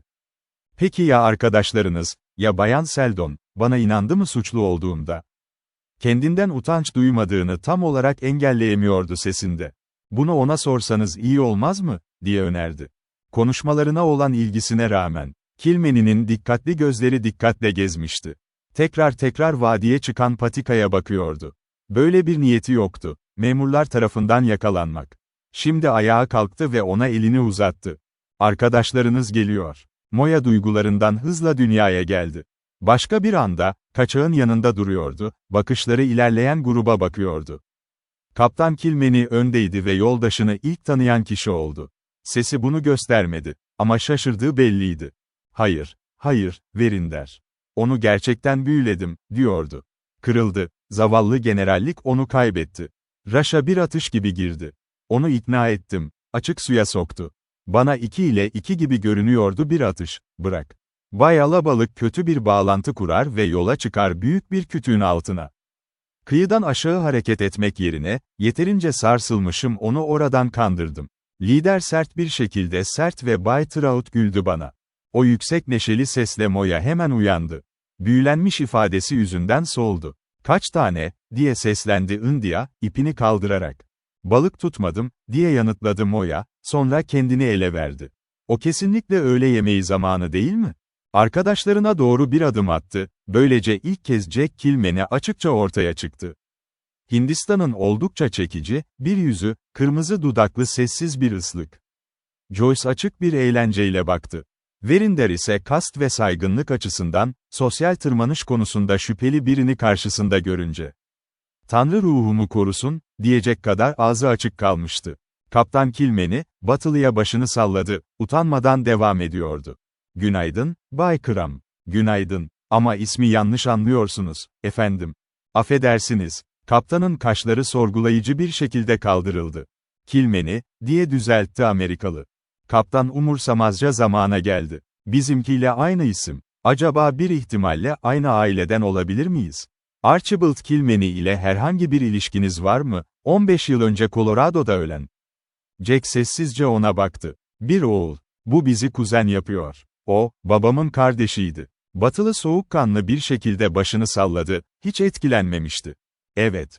Duruşunda düşmanlık kolayca okunabilirdi. Ama Hindistan elini uzatarak kardeşinin yanından süzüldü. "Tanıştığımıza memnun oldum, kuzen Jack. Beni hatırlıyor musun? Beni en son gördüğünde 5 yaşında bir çığlık atan bir çocuktum." Amerikalı biraz ısındı. "Seni hatırlıyorum, tamam. Hiç görmemiştim önceden, kuş reçelini çok seven bir çocuk. Hala öyleyim. Kişisel görünüşünde geliştin. Son gördüğüm zaman gözün güzelce kararmıştı, Ned'in nezaketi. Savaşın talihi. Dudağım bir hafta şişmişti," diye güldü kardeşi ve elini uzattı. Ned, bir misafirle kavga ettiği için kırpaçlandı. "Ona çok iyi hizmet etti, değil mi?" dedi Miss Kilmeny. Joyce zarifçe öne doğru süzüldü. Parlak güzelliği Batılı'nın nefesini aldı. "Öğle yemeğinde bizimle kalacaksınız," dedi yumuşak bir hareketle. "Çünkü tabii ki bu özel bir durum. Uzun zamandır kayıp kuzenler her gün buluşamaz." Verinder, bu hoş karşılamayı onaylamasa da sessiz protesto sesleriyle yüzü çok kırmızı çıktı. Bir suçluyla yemek yemek mi zorunda kalacaktı? Jack neredeyse bir saniye bile tereddüt etmedi. Bakışlarını ondan alamıyordu, her hareketi büyüleyici, derin gözleri erimiş altın gibi ilahi bir sıcaklıkla parlıyordu. "Teşekkürler, çok ama gerçekten kalamam." Birine eğildi. Joyce'a o aptalca bir ibadetle baktı ve çam ağaçlarına doğru sallandı. Elastik topuklu, kendinden emin ve yetenekli bir genç, uzun süredir görülmemiş biri gibi. Hindistan'ın gözleri dans etti. Bir durumun tadını çıkaracak kadar İrlandalıydı. "Bir haydut tarafından küçümsendiniz Joyce," diye güldü. Ama Joyce sadece gülümsedi. Bildiğini biliyordu. "Bana sorarsanız, ikiyüzlülüğü var, biliyorsunuz," dedi Verinder sinirle. Bayan Kilmeny hemen üzerine atladı. "Kuzenimiz Bay Verinder," diye tatlı bir şekilde sordu. "Ama, kendiniz dediniz. Hepsi ailede vardı," diye hemen bildirdi. Joyce, Verinder'e gizli bir bakış atarak yardım etti, inanılmaz derin kadife gözleriyle. "Tabii ki biraz yaramazdır. Nasıl olabilir ki Hindistan'ın kuzeni olsun, olmadan," diye dalgalanan küçük bir kahkahayla sordu. "Gel ve masa örtüsünü yaymama yardım et, Bay Verinder." Milyoner derinden minnettar olarak yardım etmek için uçtu. Verinder'in adamı Biggs, Wild West Sports'u hayranlıkla izleyen bir gözlemci, gün sonunda yaşananları Fisher'a, Lady Farquhar'ın hizmetçisine ve partinin tüm kadın tarafına anlatıyordu. "Atın dokması derken ne demek istiyorsunuz?" diye merak ediyordu Fisher. "Bir fırlatıyor, bu, EAD ve kusma balığı gibi, sen de kakalama yapamazsın kal," diye açıkladı Biggs, tam bir özgünlükten yoksu bir dille. "Şimdi şık. Sonuç olarak binici onu yere indirir, yani kendini ifade eder." "Aman tanrım, ama bu onu tozlu yapmıyor mu, Bay Biggs?" "Biraz. Kaptan Kilmeny bronkolardan birine binemez mi?" "Kaptanın harika bir binici olduğunu duydum, ama kötü huylu olanlarda daha iyi değil, Bayan Fisher. Eğer o sert adamı sürmezse, bacaklarının arasından çimdik yiyecekti." Moya, loçun önündeki söğüt yürüyüşünde devriye gezerken bunu izledi, bir kıkırdama içinde.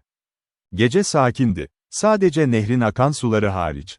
Gökyüzünün lambaları tamamen yanmıştı ve milyonlarca, kilometrelerce uzakta. Ağaçlardaki gölgeli ay ışığı, sahne düzeni sunuyordu, ışıkları azaltmıştı.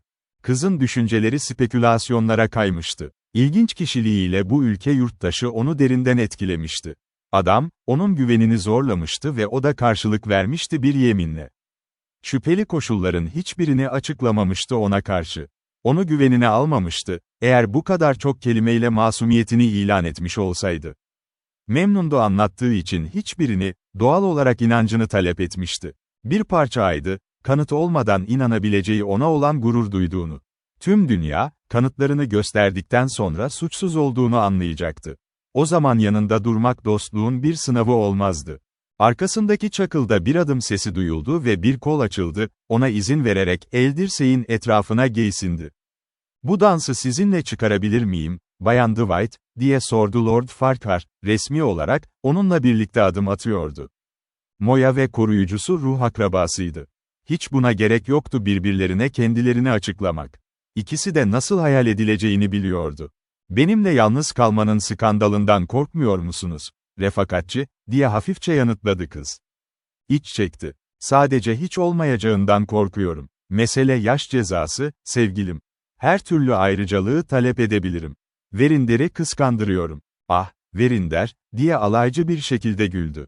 "Kilmeni mi demeli miydim?" diye sordu. "Size bir sır söyleyeceğim, gardiyan," diye fısıldadı Moya neşeyle.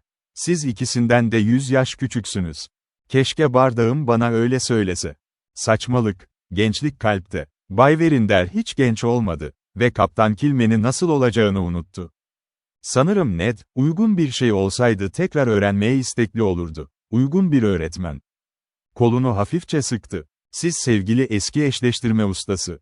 Allah korusun. Sadece soruyorum, sevgilim." "Ah, anladım, ebeveyn olarak göreviniz." "Aynen öyle. Yani Ned olmayacak." Bulanık, ay ışığında nehrin karşısına baktı ve cevap verdi. "Sanırım, öyle değil. Ya da Verinder." "Aman tanrım, hayır." Dudaklarından hafif bir kahkaha dalgası yükseldi. Ekledi, fikrini değiştirdi. "Şimdi Joyce'u istiyor." Farquhar kutudan bir puro seçti. Değiştirmediğinden emin misin? Onun için." Yanaklarında bir gamze belirdi. "Biraz yardımcı olmuş olabilirim ama Joyce'un yarısı kadar değil. O genç kadın doğuştan flört ediyor," diye duyurdu Lord Farquhar, sakalıyla ve yüzünün alt kısmı ani yakılan kibritin parıltısıyla. "Söz verdiğim gibi, gece onun senin haydutuna göz diktiğini gördüm burada." Cevap vermeden önce bir an sessizlik oldu. "Herkes görebilir, ona ilgi duyduğunu. Kim ilgileniyor benim için önemli değil ama. Dick Turpin üzerine romantik büyüler besleyemem," diye hafifçe yanıtladı. Gölgede duruyordu, böylece boyasının süpürülmesini göremiyordu yanaklarına kadar.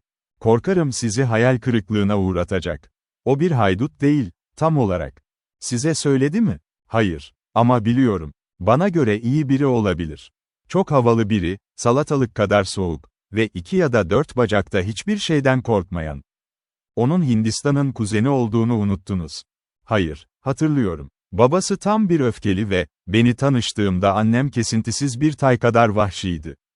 "Hırsız değillerdi, değil mi?" diye imalı sordu. Ona samimi bir gülümseme verdi. "Bu genç adamı seviyor musunuz, Moya?" "Evet. Neden almayayım ki? Neden olmasın, eğer çok sevmiyorsanız? Demek bu yüzden buraya geldiniz. Lady Farquhar tarafından beni azarlamak için gönderildiniz. Geldiğiniz için benimle olmayı sevdiğinizi sanıyordum. Bir sebep diğerini engellemez. Birkaç gündür bunun aklınızda olduğunu biliyorum. Gördüğümüzden beri. Bay Kilmeni'yi, Sunbum Creek'te. Gel, birlikte mantık yürütelim, diye neşeyle davet etti. Oturalım, iskelenin sonunda bacaklarımızı sarkalım. Koruyucu görevini yaparım, purosunu içerek. Pamuk ağacının altında tel dokuma bir koltukta uzlaştılar. Nehrin 2 balıkçısı aşağıda çalışırken görülebiliyordu karşı kıyıda. İkisi Verinder ve Kaptan Kilmeni'ydi, ama o mesafede tanınamazdı. Lord Farquhar başlamak için acele etmiyordu. Moya da onu hızlandırmaya çalışmadı. Purosu parladı, kül oldu, tekrar parladı. Sonra konuştu. "İşler böyle tuhaf, sevgilim. Nehrin karşısında seninle evlenmek isteyen 2 adam var. İkisi de iyi eşleşmeler. Biri biraz serseri, ama diğeri herhangi bir kızın arayabileceği en iyi adam. Parlak değil ama aptal da değil ve saat kadar güvenilir." Bir rüzgar nefesi beyaz eteğinin kenarını kaldırdı. Kadın içgüdüsüyle onu güvenle yerine soktu, sonra mütevazı bir cevap verdi. "Kaptan Kilmeni kendi liyakat belgesidir. Herhangi bir övgü artı. Omuz silkti. İşte bu sapkınlık. Tüm erdemlerini görüyorsunuz ve size dokunmuyorlar. Tamamen büyüleyici ve canlı bir dönüşle neşeyle döndü üzerine. Ona evlenme mi öneriyorsunuz, Lord Farquhar? Kendisi teklif etmedi mi, diye sordu koruyucusu açık bir şekilde. Sanırım öyle oldu. Ve siz, görmemezlikten mi geldiniz? Yapamazdım. Üzgünüm. Prosunun ucuna baktı ve külü sildi. Çünkü o sonsuz iyi biri. Bunu benden daha iyi bilemezsiniz. Her şeyi göremeyeceğimi sanmayın bunun avantajlarını. Evet öyle. Evet, demek istiyorum ama, yapamam. Hepsi bu. Diğer adam yüzünden mi, diye nazikçe sordu. Başka bir adamdan bahsetmedim, diye bağırdı, yüzü alevler içinde. Hayır, ondan bahseden benim. Şeytani bir küstahlık. Eğer almak istiyorsanız o tarafı, Moya. Ama dediğiniz gibi, ben aklım başımda. Yemek lazım. Etrafta dolaşıp nasıl hissettiğini öğrenmek. Lady Jim seni dürtüyor ve bunun görevin olduğunu söylüyor, dedi alaycı bir şekilde. Sanırım ki, ben tembel bir dilenciyim. Fırsat bulunca kaçıyorum. Lady Jim tembel değil. Görevini yapıyor, hoş olmadığında bile. Keşke daha fazla kişi bunu yapıyor olsa. Yani Bay Verinder'in parasıyla evlenmek benim hoş olmayan görevim mi? Verinder ve parasını asın. Onu sevindiremediğinize çok sevindim. Onu partiye davet ettiğimizde ne kadar kötü olduğunu tam olarak bilmiyorduk. Peki ne olacak? Para yanlış hatta değil mi, Moya? Ama evet demiyorum. Soruyorum. Eğer Bay Kilmany'den bahsediyorsanız, aramızda tek kelime bile olmadı. Duyamazsınız, dedi kız sertçe ona. Hatırladığım kadarıyla eskiden bu kadar kelimelerle ilgili değildi. Duygularınız hakkında mı? Defensiz. Tabii ki istiyor. Hep şık olur. Bu bir refakatçinin işi. Tamamen saçma, dedi Moya ateşli bir şekilde. Böyle gördüğünüze sevindim. Tabii ki olmaz. Doğrudan ona baktı, fırtınalı gözlerinde bir meydan okuma vardı. Bütün bu durum saçma. Adam bana ikinci bir şey düşünmedi. Eğer kimseyi uyaracaksam, Joyce olmalı. Lord Farquhar doğrudan ona baktı. Joyce'un gözleri kocaman açılmış. O kendine bakabilir. Ve ben bakamam. Hayır, bakamazsınız, duygularınız işin içindeyken değil. Siz çok dürtüselsiniz, fazla cömert. Hepsi bir fincanda fırtına. Onunla sadece 3 kez konuştum. Dostça davrandı, artık değil. Ama eğer o ve ben istersek, ki bu ihtimal bile yok. Ama olsaydı, nedenini göremiyorum. Olmaz. Bunun için birçok sebep var. Günümüzde evlilik tamamen bir duygu meselesi değil. Siz bir İngiliz kadınsınız. O bir Amerikalı ve bölümün sonuna kadar öyle kalacak. Ben İngiliz değilim. Ben İrlandalıyım ve İrlandalılar en iyi Amerikalılar olur, dedi ona kararlı bir şekilde. Farquhar itirazını görmezden geldi. Onun düşünce tarzı sizinkinden yabancı, onun yaşam alışkanlıkları da öyle. Siz harika bir isyancısınız, sevgilim, ama sonunda ona uyum sağlamak zorundasınız. Tüm kızlar öyle yapar. Bu oyunun kuralı ve bunu kabul etmek zorundasınız. Ne kadar çekici olursa olsun, belki bir haydut ve sözüme çok hayranım. O sizin türünüzden değil. Kendi yasalarını o yapar, sizinkiler sizin için yapıldı. Şimdi benim için bir tane yapıyorsunuz, değil mi, diye isyankar bir şekilde sordu. Bunu bu kadar güçlü söylemeyelim. İkna etmeye çalışıyorum sizi. Zaten tamamen ikna olduğunuz bir şeye. Ben, hiç de sevmiyorum. Bunu konuşmak saçma çünkü adam benimle ilişki düşünmemiş bile. Ama diyelim ki istedi. Neden onu dinlemeyeyim? Bana onun aynı olmadığını söylüyorsunuz. Küçük konvansiyonlar gibi olacak değil. Neyse ki gitmedi. Zihni özgür. Eğer bu onu mahkum ediyorsa. Kendini ifade etmede tamamen tutkulu bir yetersizlikle bıraktı. O gelenekler hayatının bir parçası, küçük kız. Tahmin edebiliyor musunuz? Doğal hayatının geri kalanını ona kahvaltıda karşısında oturarak geçirmeyi. Demek istiyorsunuz, çünkü o bir işçi. İstersen, alıştığınız her şeyi özlerdiniz. Aşk, bir kulübede sizin gibi büyüyen genç kadınlar için pratik değil. O zaman yanlış yetiştirildim. Eğer adamı yeterince sevsem, ama bu saçmalık. İmkansız bir davayı tartışıyoruz. Şunu söyleyeyim yine de, hiç bu kadar az sıkılacak bir adamla karşılaşmadım. Kuzeni sizi sıkıyor mu? Hayır. Kaptan Kilmeny de kendi tarzında ilginç ama. İyi. Düşünceleri iyi düzenlenmiş gibi. Doğru şekilde dövülmeye devam ediyor pist. Sabırsızca elini kaldırdı. Ah, onun mükemmel olduğunu biliyorum. Bunu asla unutmama izin verilmemişti. Çok mükemmel. Bana izin verirdi yapmak istediğim her şeyi. Bir kocam olursa, eğer bir gün olursa, Onun dediği her şeyi yapmak istememi sağlayacak kadar güçlü olurdu. Farkar gülümsedi ve prosunu nehre fırlattı. Bu teoride pratikten daha iyi işler, sevgilim. Küçük şeyler evlilik hayatında bir kez daha önemli bir yer alır. İhtiyacımız olan, kontrol altında olan bir aşk ve sürtünme ortadan kalkması. İstediğim bu değil. Bana harika anlarımı verin, ödemem gerekse bile onlar için. Hayatın sunduğu en iyi şeyi olan hevesli arzusunu gayet iyi anlıyordu. Onun ona önerdiği şey hafif bir ikinci en iyiydi. Ama güvenliydi ve modern evlilik piyasasının ilk kuralı oyunu güvenli oynamaktır. Yine de ona serbest bırak ve kazan demeye çocukça bir dürtü vardı. Eğer yapabilseydi. Onu tutan şey, bu genç adamın şüpheli karakteri konusunda Lady Jim'e borçlu olduğunu hissetmesiydi. Başka bir şey daha göz önünde bulundurulması gerekiyor. Kilmeny bir bulut altında, oldukça ciddi bir soru. Tüm kanıtlar onu bu soygunla ilişkilendiriyor. Onun masum olduğuna inandığınızı kabul edin. Yine de, iyi bir kız buna izin veremez, isminin, bir suç şüphelisi adamın ismiyle bağlantılı olmasına. Eminim suçlu değildir. Kanıtların ne olduğu umurumda değil. Maalesef bu duygu, onun için kötü bir izlenim var. Arkadaşlarımızı kötü göründüğünde terk mi ederiz? Arkadaşlar, o kelimeyi kullandım, dedi ona kararlı bir şekilde. Ama adamla sadece 3 kez konuştunuz, diye yanıtladı, gözlerinde dostça bir kötülük parıltısıyla. Bay Verinder ile 40 kez konuştum ve sonrasında onun arkadaşı olmadım, her konuşmada, diye enerjikle karşılık verdi. Sanırım bu konuyu fazla abarttım, sevgilim. Sadece bir ipucu vermek için, daha fazlası yok. O zaman başardınız. Bu konuda görevimi yerine getirmiş gibiyim. Yaptınız, takdire şayan, diye alaycı bir şekilde güldü. Şimdi diye kalmış, eğer eğlendirmek isterse, yine Highwayman'ı, siz balık tutarken. Onu bir daha görmem pek olası değil. Sanırım hayır. Ayağa kalktı ve akan suya baktı. Öne çıktığım tek bir şey var. İlginiz ne olursa olsun, ne olursa olsun, işlerin başka bir temele geçmesine izin vermeyin, masumiyetini kanıtlayana kadar. Kesinlikle ve sorgusuz. Bu gereksiz bir durum değil mi? Alışkanlığım yok, kendimi kolayca nazik olan yabancıların kafasına atmak. Onun tatlı, yumuşak inceliğini izledi, altındaki ince boğaz çizgisini, çekici, temkini alay eden çenesini kaldırdığını, küçük impler karanlık canlı gözlerden parlıyordu. Tutkulu bir şekilde hayatın macerasını arzulayan ve bol bir özsaygıya sahip. Yeterince konuştuğunu hissetti o anda. Kesinlikle doğru, sevgilim. Şartımı geri çekiyorum. Ben de ısrar ederdim. Eğer bir ihtimal olsaydı buna ihtiyacım olacak diye. Ki yok. Rahat bir adamdı, köprülere varınca geçerdi. Eşi onu Moya'nın konuşmaya ihtiyacı olduğuna ikna etmişti. Ama o memnundu bitirmek için.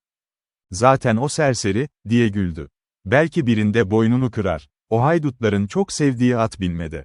Belki güvenle hapse atarlar. Ne evlenme ne de teslim olmak mümkün. Belki, dediğin gibi, Joyce'u tercih etme zevkiyle bir gün, o zaman yerine konacak doğru zamanda. Hatta mümkün, diye ekledi yarı utanmış bir mırıldanmayla kahkaha. Eğer birini bir teklifle onurlandırırsa, ki aklına gelmedi hiç, biri teşekkürle üzgün bir şekilde reddedebilir. Amin. Bu arada Tanrı lütfunu elinden tutarak yönlendirsin, yaşlı Bacon gibi diyor ki. Topuklarını birleştirdi, parmak uçlarına eğildi ve öptü, abartılı eski usul bir cesaretle gösteriyordu. Şimdi kim romantik oluyor, diye merak etti neşeli bir şekilde. Lodge'daki akşam yemeği yeni bitmişti. Günün bir saatiydi, bir şekilde formalite elde edildiğinde. Her biri kahvaltıya bırakılmıştı, istediği zaman. Öğle yemeği onları nadiren birlikte buluyordu. Ama Lady Jim, yemeğin medeni bir etkinlik olması gerektiğinde ısrar ederdi. Yoksa orada değilse gece balık tutma yapacaktı. Ve genellikle tüm parti yemek odasında, nehir kenarındaki verandaya kadar.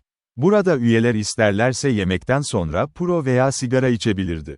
Bu gece kimse çubuk ve ipi çıkarmaya özen göstermedi. 1 saat kadar sonra tekrar bridge için oturma odasına geçildi. Sesler patikadan yukarı doğru yayıldı ve kısa süre sonra biniciler göründü. Ağaçların arasında durdu onlar, biri atından inip öne çıktı, yürürken mahmuzları çınlıyordu. Genel olarak dinleyicilerine ve tekrar özellikle de Lady Farquhar'a eğildi. İyi akşamlar, hanımefendi. Benim adım Gil, bu ilçenin şerifi. Sorun çıkarmak istemiyorum ama adamlarım bugün başından beri bir lokma yemedi. Burada bir atıştırmalık alabilir miyiz acaba? Günlison'a ulaşana kadar ulaşamayız. Saat 11'e kadar. Lady Farquhar ayağa kalktı. Aşçıya sizin için bir şeyler yapmasını sağlayacağım. Kaç kişisiniz? 6. Çok teşekkür ederim. Sadece elinde olan her şey yeter. Şerifgil, ağaçlardaki adamlara işaret etti, onlar atlarını bağladılar ve kısa süre sonra öne çıktılar. Hepsi hariç biri ağır silahlanmıştı. O 30 ila 32 arası özel karabini arasında yürüdü. Gözlemlenebilirdi ki, tüfekli adamlar gözlerini ondan ayırmıyordu. Moya'nın kalbi kafesteki bir kuş gibi çarpıyordu. Kan aktı dudaklarından ve koltuğunda sendeledi. Mahkum Jack Kilmeny'ydi. Farquhar, kızın yanına otururken elini onun eline bıraktı, rahatlatıcı küçük bir baskıyla. "Sakin ol," diye mırıldandı sesi öyle bir şekilde ki sadece o duydu. Yine de kendi nabzı, sahnenin tam melodramıyla kıpırdadı. Çünkü as adam öne çıktı, ihtimalle parlayan ay ışınları hale gibi oldu. Bir spot ışığı, sarışın saçları ve mahkumun muhteşem omuzları. Asla rüzgarlı hayatında daha çok tahta oturan serseri gibi görünürdü. Paltosuz, güçlü kasları kahverengiden güzelce eğimliydi boğazı.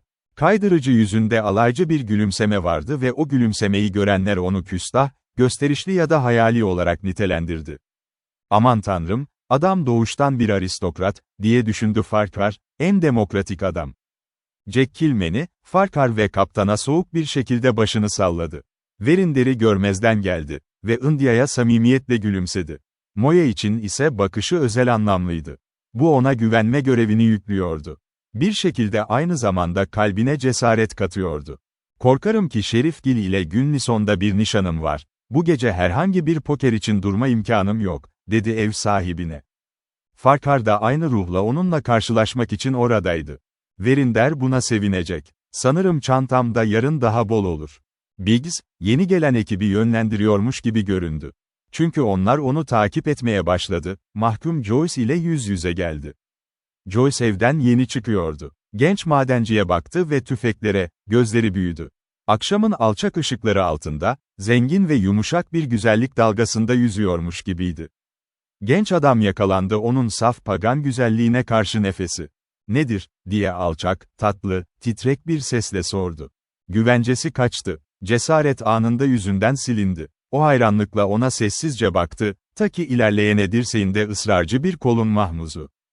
India, Lady Jim'in partiyi nasıl yönlendireceğini merak etti. Jack Kilmeny belki bir suçluydu. Ama tesadüfen onların kuzeniydi.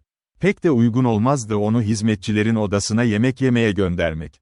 Ve yediği yer, Şerif ve ekibi de aynı şekilde yemek yemek zorunda kalacaktı. Genç kadının endişelenmesine gerek yoktu.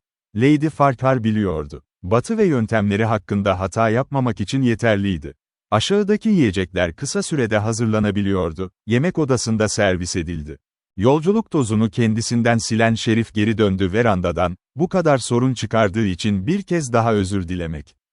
Farquhar, üzüntülerinden nasıl yakalamayı başardıklarını sorarak onu saptırdı. "Onu yakaladığım için fazla kredi iddia etmiyorum," diye itiraf etti Gil. "İşte böyle bir şey. Lander'ın çiftliğinden bir çocuk kaybolmuştu. Tepelerde sapmıştı, anlıyorsunuz. 48 saat yoktu ve bölgedeki herkes onu arıyordu. O dağlar ceplerle dolu. Görünüşe göre gitmeyecek. Yakında çok geç olacaktı bulsalar bile. Ayrıca o ülkede bir yığın dağ aslanı var. Söylüyorum size." İnsanlar çok endişeliydi. Moya, öne eğilirken her kelimeyi dinliyordu canlı bir şekilde. Ve Bay Kilmeny onu buldu. Şerif'in şaşkın gözleri ona döndü. "Doğru, hanımefendi. O yaptı. Nasıl tahmin ettiğinizi bilmiyorum ama zil çaldınız. Onu buldu ve çiftliğe getirdi. Tesadüfen biz de tam 10 dakika önce oraya girmiştik. Bu yüzden onu cebde kullanmak üzere yakaladık, gömleğinin. Hareket edemeden önce sürünerek üstünü tuttuk." Şerif kısa süre sonra parçalanmıştı, gelenlerle mahkumla arasında neşeli sohbetler sürerken yemek odasına çekildi. Onların şirketinde Jack Kilmeny açıkça bir batı sınır adamıydı. "Çarşamba gecesi Rainbow'un çatalında bana çok yakın geçtiniz. J.K. çiftliğinin yakınında. Patikaya yakın bir çıkıntıda yatıyordum. Deer Creek'i denemeli yoksa Rainbow'u mu takip etmeli diye konuştunuz," dedi madenci. "Bu kesinlikle bizim üstümüzdeydi. Çocuk olmasaydı, sanırım sizi asla alamazdık," diye itiraf etti bir yardımcı. Beni şaşırtan şey, neden Ratkanti'de 100 mil uzakta olmadınız, diye söyledi bir diğeri. Sebeplerim vardı. Zaten yakalanmak peşinde değildim. Şimdi yakından izlemek isteyeceksiniz beni, dedi mahkum. Sizi izliyoruz. Bunu yanlış yapma ve her türlü aptallığı deneme, diye yanıtladı Gil, tamamen sakin bir şekilde. Duyduğum en havalı el, dedi Farquhar, verandadaki kişiye. Eğer bir haydut olsaydım, onu partner olarak almak isterdim. O bir haydut değil, size söylüyorum, diye düzeltti Moya. Umarım değildir ama maalesef öyle, diye fısıldadı India bir şekilde. Başka ne olursa olsun, Jack Kilmeny bir adam. Kesinlikle öyle, dedi kaptan, piposunu endişeli bir şekilde çekerken. Ve yanında olacağım, diye kararlı bir şekilde ilan etti kız kardeşi, güzel kafasını sallayarak. Moya hızla kolunu beline doladı. Çok minnettardı bu desteğe, söyleyemeyeceği kadar. Bu, Hindistan'ın en azından Amerikalıyı kesinlikle bir akraba olarak kabul ettiği ve şu yükümlülüğü ima ediyordu. Her iki kız da Ned Kilmeny'nin kendini ilan etmesini bekledi. Çünkü, sonuçta, ailenin reisiydi. Sessizce sigara içti dakika, gerçekleri soğukkanlı ve kasıtlı tarzıyla değerlendiriyordu. Sevdiği kızın heyecanı karanlık gözlerinde kendini gösteriyordu, mavi siyah saçların yumuşak kütlesinin altında, parıldayan yanaklarına yayılan kan vardı. Umardı, ah, ne kadar umuyordu. Memurun kuzeninin yanında duracağını. Kalbinde, o eğer yapmazsa, seçimi ne kadar doğru olursa olsun biliyordu. Onu bir daha asla bu kadar sevemezdi. O bir adamdı. Yüzünde ve taşıyordu incelik, kişisel bir not taşıyordu ayrıcalık. Ama eğer kalbinde formalist olduğunu kanıtlayacaksa, eğer akrabasının masumiyetine dair bir güvence almak için Stickle'a başvuracaksa, mahkumun yardımına geldiğinde, Moya ona artık ihtiyaç duyamazdı. Şerif hemen dışarı çıktığında Kaptan Kilmeny ona mahkumla konuşabilir dedi. Tabii, ona söylemek istediğin her şeyi. İngiliz subay, kuzenini kenara çekti ve biraz utanarak, ona çantasını kullanmayı teklif etti. Belki savunma için gerekliydi. Jack ona sert, sarsılmaz gözlerle sabit bir şekilde baktı. Neden bunu teklif ediyorsunuz, kaptan? Sizi tam olarak kabul etmiyorum. Yani, sebebiniz ne? Bir kuzeniniz hapiste, öyle mi? Aile skandalından kaçınmak için mi endişeleniyorsunuz, diye sordu, neredeyse alaycı bir bakışla. Kaptan utandı. Ama cevap vermeden önce Hindistan söndü. Bundan utanacak nezaketi olabilirsiniz. Jack Kilmeny. Kuzeni ciddi bir şekilde kıza baktı, sonra tekrar ince haline, temiz yüzlü kardeşine. Evet, öyleyim. Affedersiniz, kaptan. Teklifinize gelince, gerekirse kabul ederim. Ama yok. Suçlamalar bana karşı başarısız olacak. Duyduğuma sevindim. Bayan Dwight bize bunun iyi olacağını söylüyordu. Hindistan, çelik mavisi gözleriyle doğrudan Jack'e baktı. Kendi gibi. Ben kendim emin değildim ama Moya emindi. Hiçbir şey onu sarsamazdı. O iyi bir arkadaş. Ben de o şekilde ölçmüştüm, diye yanıtladı madenci. Ama bir Miss Kilmeny'nin de aside dayanacağını düşünüyorum. Her neyse, buna çok minnettarım. Mahkum, iki kuzeniyle el sıkıştı, geniş kenarlı gri keçe şapkasını askıdan kaldırdı ve kendini Şerif'in yanına bıraktı. Peki, Gil. Hindistan küçük bir ünlem çıkardı ve şapkaya doğru ilerledi. Eli, ikinci bir şapkaya rastladı. Görünüşü ilkine benzerdi ama çok daha fazla aşınmıştı ve toz lekesiydi. Dudaklarını açmak için açtı ve kapattı, tek kelime etmeden.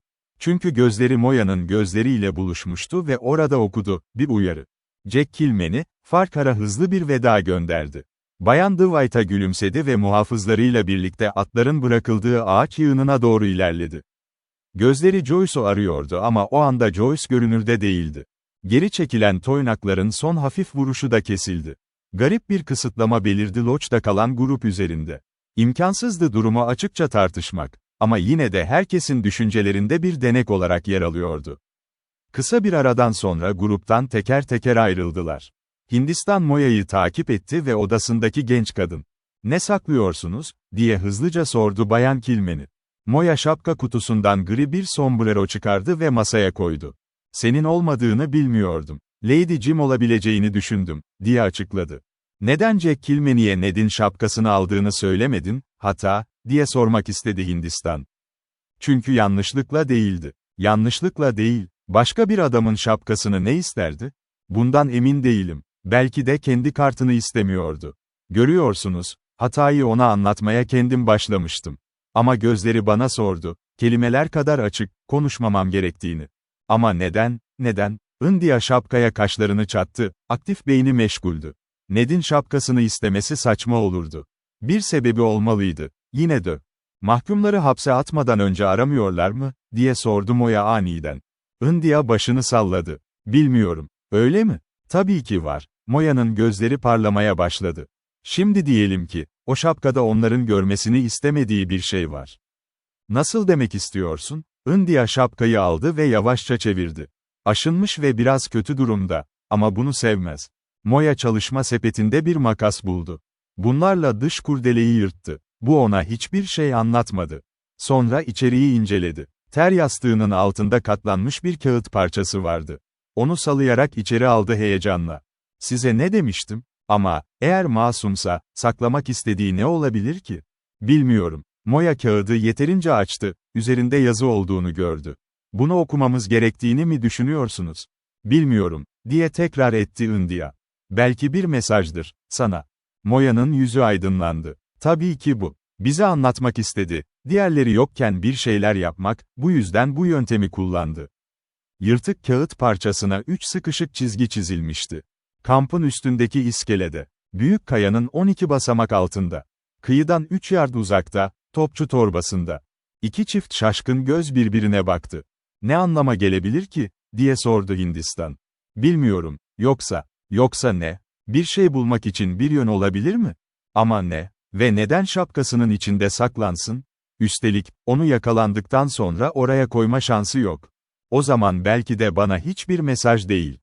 Bunu öğrenmemiz gerekiyor. Kampın üstündeki iskelede. Muhtemelen onun balıkçı kampı demek. Ne yapacaksın, Hindistan? Ned'den o Gani çantasını bulmamda yardım etmesini isteyeceğim. Moya kendini titrerken buldu. Nedenini bilmiyordu. Şüphe yoktu pervasız arkadaşı hakkında, ama yine de panik içindeydi. Sence daha iyi mi yapalım? Bayan Kilmeni ona şaşkınlıkla baktı. Genellikle kimse kararını Moya'dan daha hızlı veremezdi.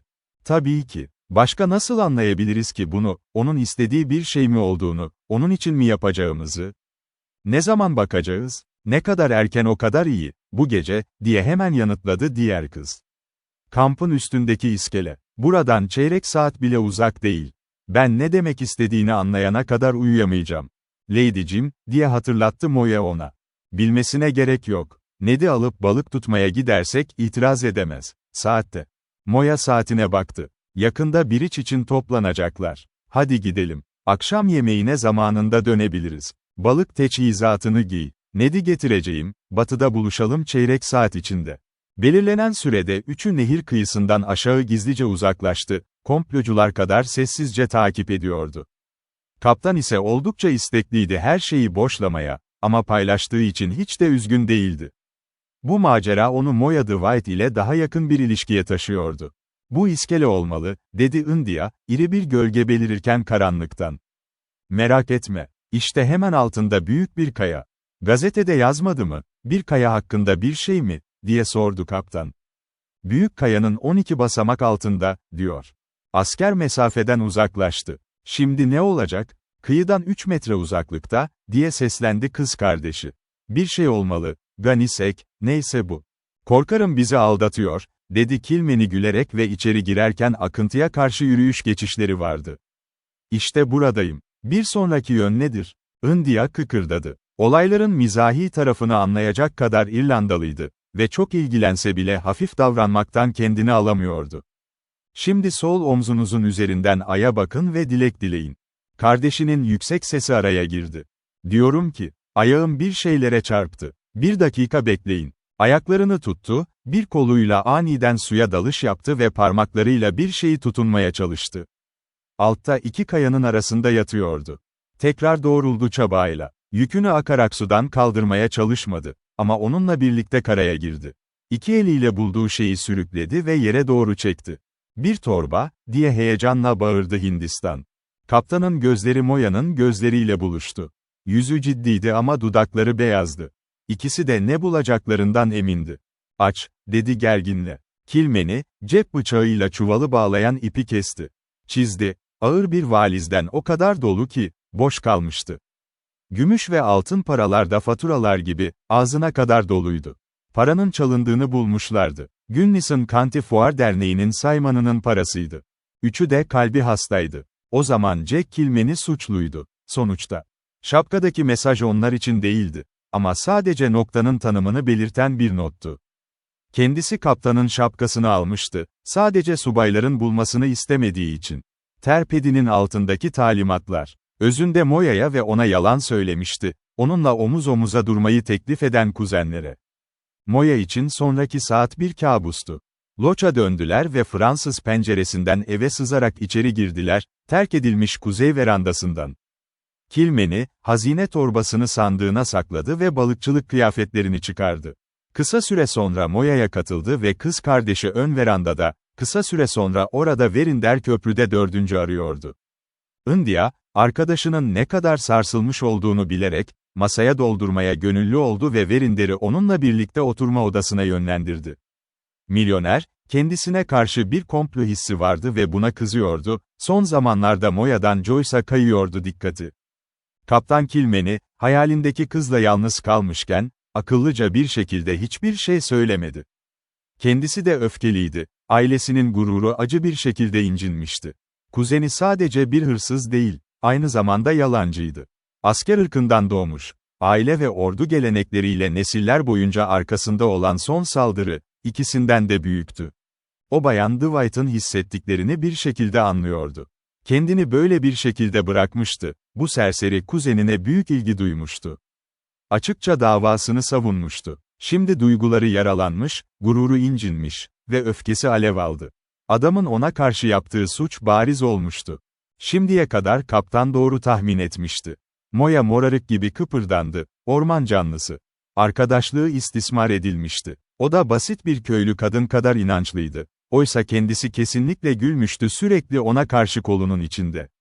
Artık onun hakkında hiç şüphesi yoktu suçluluğu konusunda. Kamptan hızlıca koşan görüntüsü hayal etti, hazineyi yakın takip nedeniyle nehre atılışı. Ne zaman Sunbeam'daki o sahneyi tekrar yaşadı, kız ruhunu kırbaçladı tövbe eden gibi. Ülserli bir dişi meydan okuyan bir şekilde sürtünürken, o da öyle gururunu ezdi ve toz içinde sürükledi. Ama yara bundan da derin koşuyordu. Kendini dostluğuyla vermek için doğası ani bir şekilde değişiyordu. Ancak pek çok kişi buna layık görülmezdi ne kadar verici olduğuna. Bu mavi gözlü yaramazı onu daha önce hiçbir erkeğin kazanamadığı kadar kazanmıştı. Onu bir yıl görmüştü. Şimdi karakteri soyulmuş durumda duruyordu. Acımasızlığıyla. Tatlı güveni paramparça oldu. Gelen tepkide, dinlenme ve güvenliği özlüyordu. Artık kendi yargısına hiç güveni kalmamıştı. Arkadaşlarının tavsiyesine rağmen yoldan sapmıştı ve inatçı, en iyisini bildiğinden o kadar emindi. Kilmeny, vahşi doğanın derin gölgelerinde yanında oturuyordu. Salatalık sarmaşıkları, sessizce ağladığını fark etti. Kalbi onun için kan döktü. Onu her zaman Galahad gibi neşeli, cesur tanımıştı, parmak uçlarına kadar neşeyle doluydu. "Bence yapma," diye yalvardı. Seslendirmesi imkansızdı, duygularını yeterince biliyordu. Çok cesurca, kolunu bastırılmış piyanissimo hıçkırıklarıyla sarsılan omuzlara koydu. "Yapmamalısınız, biliyorsunuz. Dayanamıyorum." Boğazındaki yumruyu yuttu ve ona dikildi, gözleri yaşla doluydu, kirpikleri gözyaşlarıyla dolaşıktı. Bu iyi ve güçlü asker, kendisinin yönlendirildiği dinlenme sığınağıydı. Eğer muhtemelen Amerikalı kuzeniyle hiç tanışmamış olsaydı, sonunda onu kabul ederdi. Hızlı bir dürtü onu gemi demir almaya itti, güvenli bir limanda, hayat için. İsyan denedi. Ve o da gitmiş, tükenmiş ve yenilmiş olmuştu. Şimdi istediği güvenlikti, duygu karmaşası. "Hala, beni ister misiniz?" diye cansızca sordu. Aniden onun anlamını anlayamadı. Sonra, "Sizi istiyorum," alçak bir sesle ağladı, kelimeler tam anlamıyla ifade edemiyordu. "Sizi istiyor musunuz? Ah, canım, biliyorsunuz sizi sevmiyorum, tam anlamıyla değil," dedi safça ona. "Lady Jim bunun geleceğini söylüyor. Bilmiyorum, belki riski almak istemezsiniz." Dürüst gözlerine atlamasının arzusunu görebiliyordu. "Tanrım, şansımı değerlendirdim," diye bağırdı. "Bana istediğim kadar zaman vereceksiniz. Beni fazla zorlamayacak mısınız? Kendi zamanınızı belirleyeceksiniz." Başı, hasır bir verandalı sandalyenin arkasına yorgun bir şekilde yaslandı. Tam yorgunluktan gözleri hafifçe kapandı.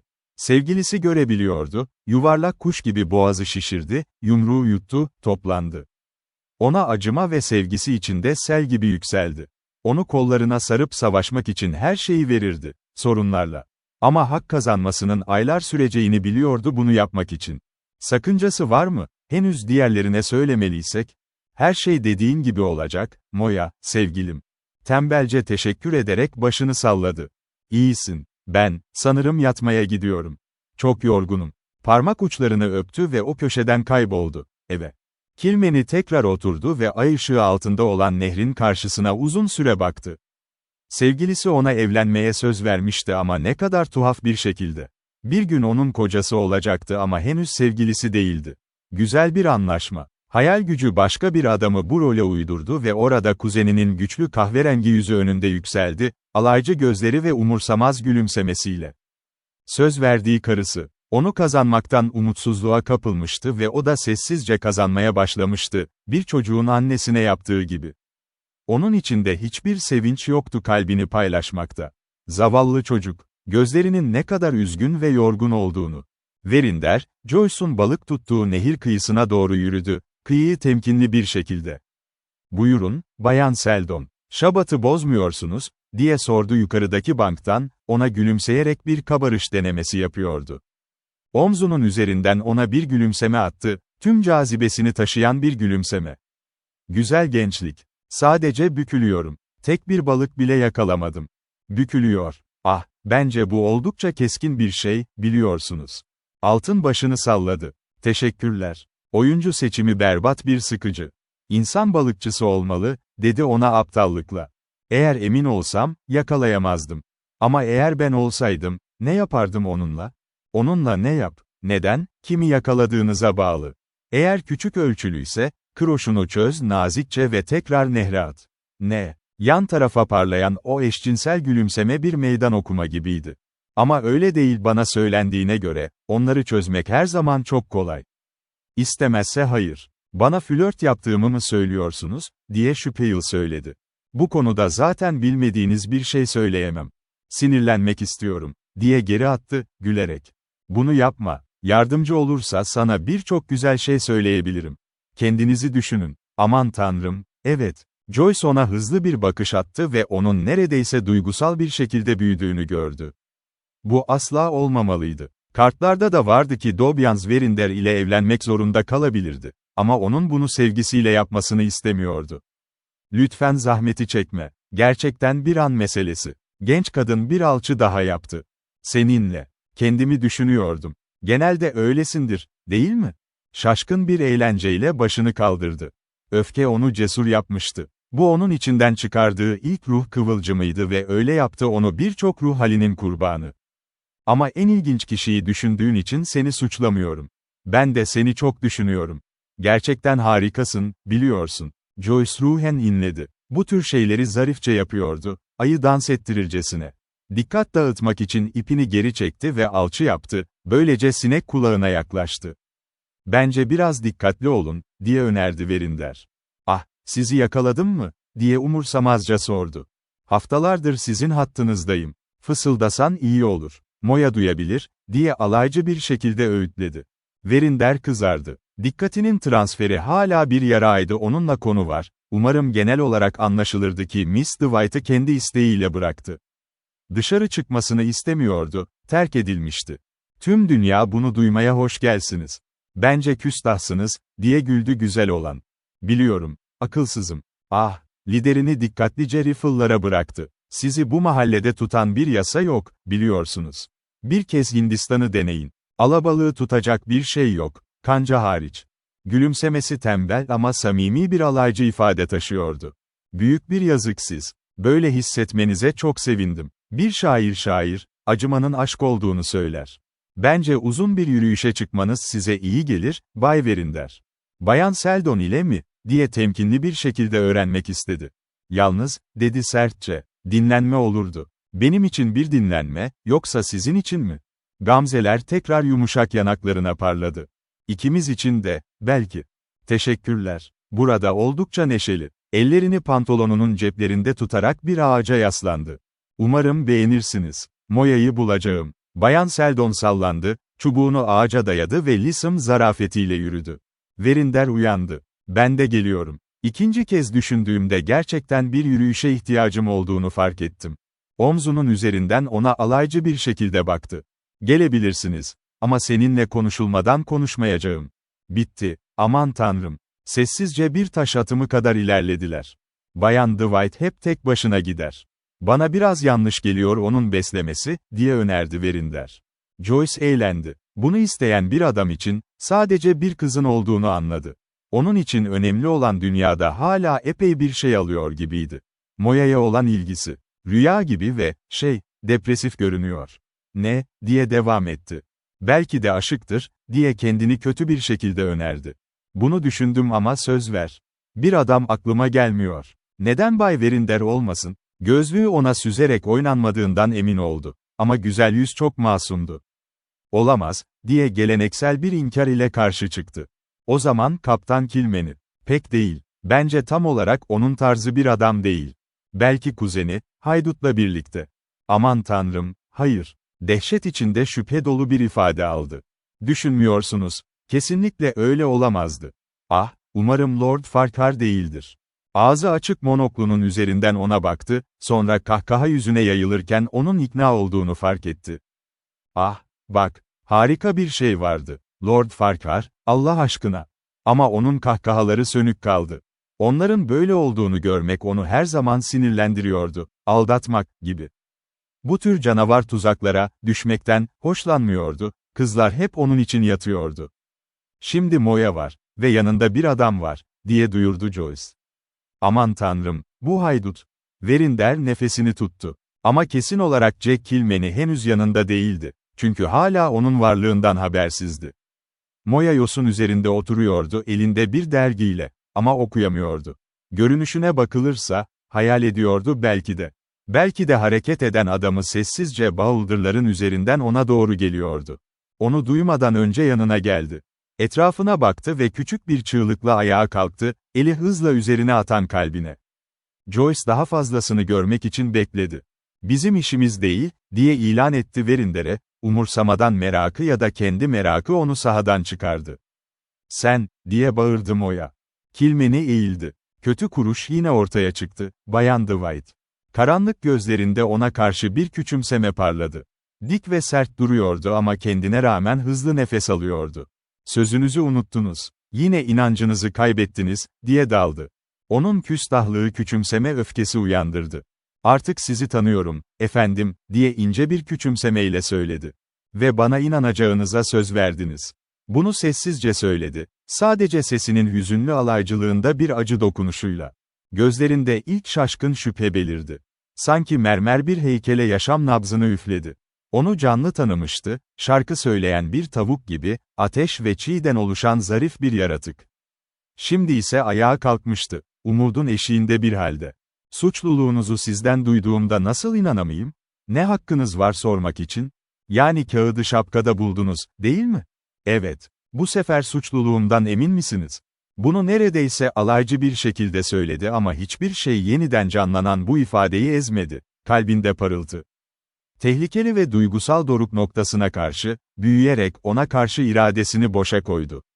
Neden sadece bu adamın varlığı onu öyle güçlü bir şekilde çağırıyor ve özgüvenini sarsıyor, suçluluğundan mı? Parayı bulduk, diye açıkladı, onu şaşırtmayı düşünerek. Bunu tahmin etmiştim. Bu sabah aramaya gittiğimde gitmişti. Şimdi bunun için geldim. Onun güvencesi onu şaşırttı. Hadi bakalım, diye tekrarladı. Burada değil. Hayır, çantanızda bulacağımı beklemiyordum. Ama Lodge'da. Hayır. O zaman nerede? Size söylemeyeceğim. Para, kendisinden çalındığı kişilere geri verilecek. Sert, kısılmış gözlerle ona baktı. Geri verilecek. Ne zaman? Bugün. Birkaç saat içinde. Kim geri verecek? Moya bunu dilinin ucunda tutuyordu ama zamanında çekti. Sanırım buna girmeyeceğiz. Amerikalı saatine baktı. Akrepler saatin 2:30 olduğunu gösteriyordu. O gün para iade edilecekse, birinin zaten hareket etmesi gerekiyordu. Kuzeni Kaptan Kilmeny'nin gün lisonu aldığını görmüştü yarım saat önce. Yani kaptan bugün geri götürüyor mu, diye yüksek sesle düşündü, temkinli gözlerle Moya'nın yüzünü izleyerek. Yüzünde şaşkın bir ifade belirdi. Daha fazlasını anlatmıştı, niyetini yapmıştı. Ben öyle demedim, ben öyle diyorum. Sabit bakışlarının altında kirpikleri düştü.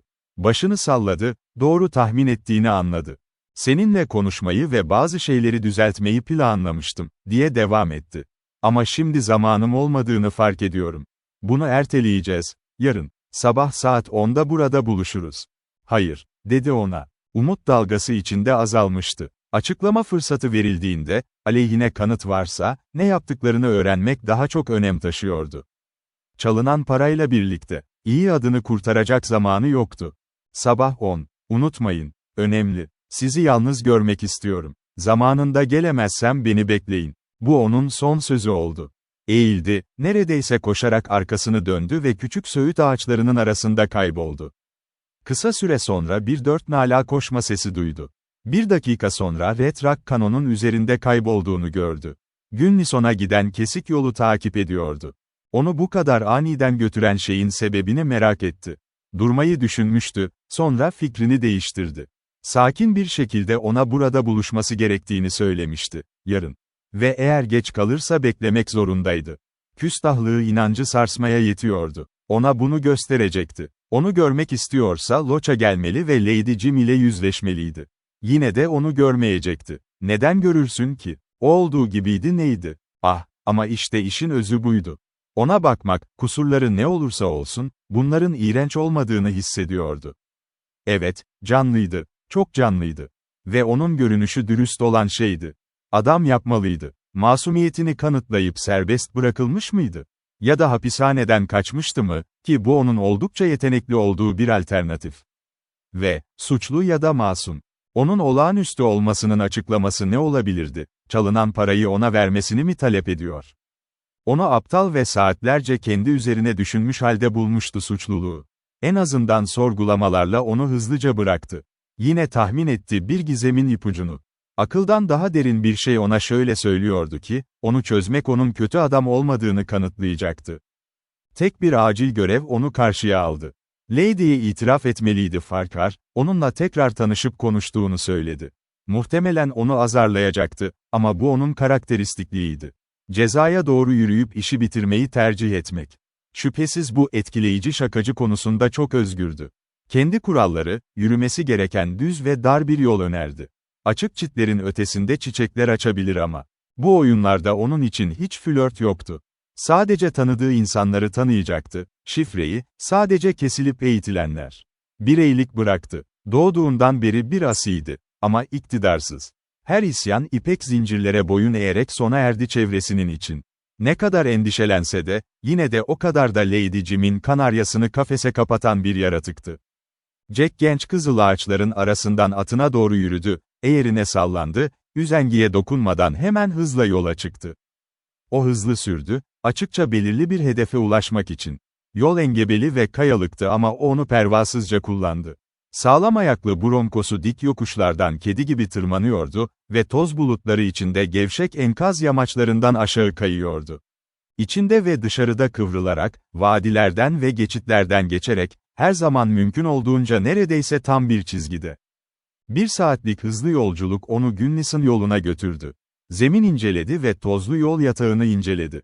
Görünüşe göre memnundu. Çünkü ter lekesi atını tekrar çalılıklara aldı ve onu bir pamuk ağacına bağladı.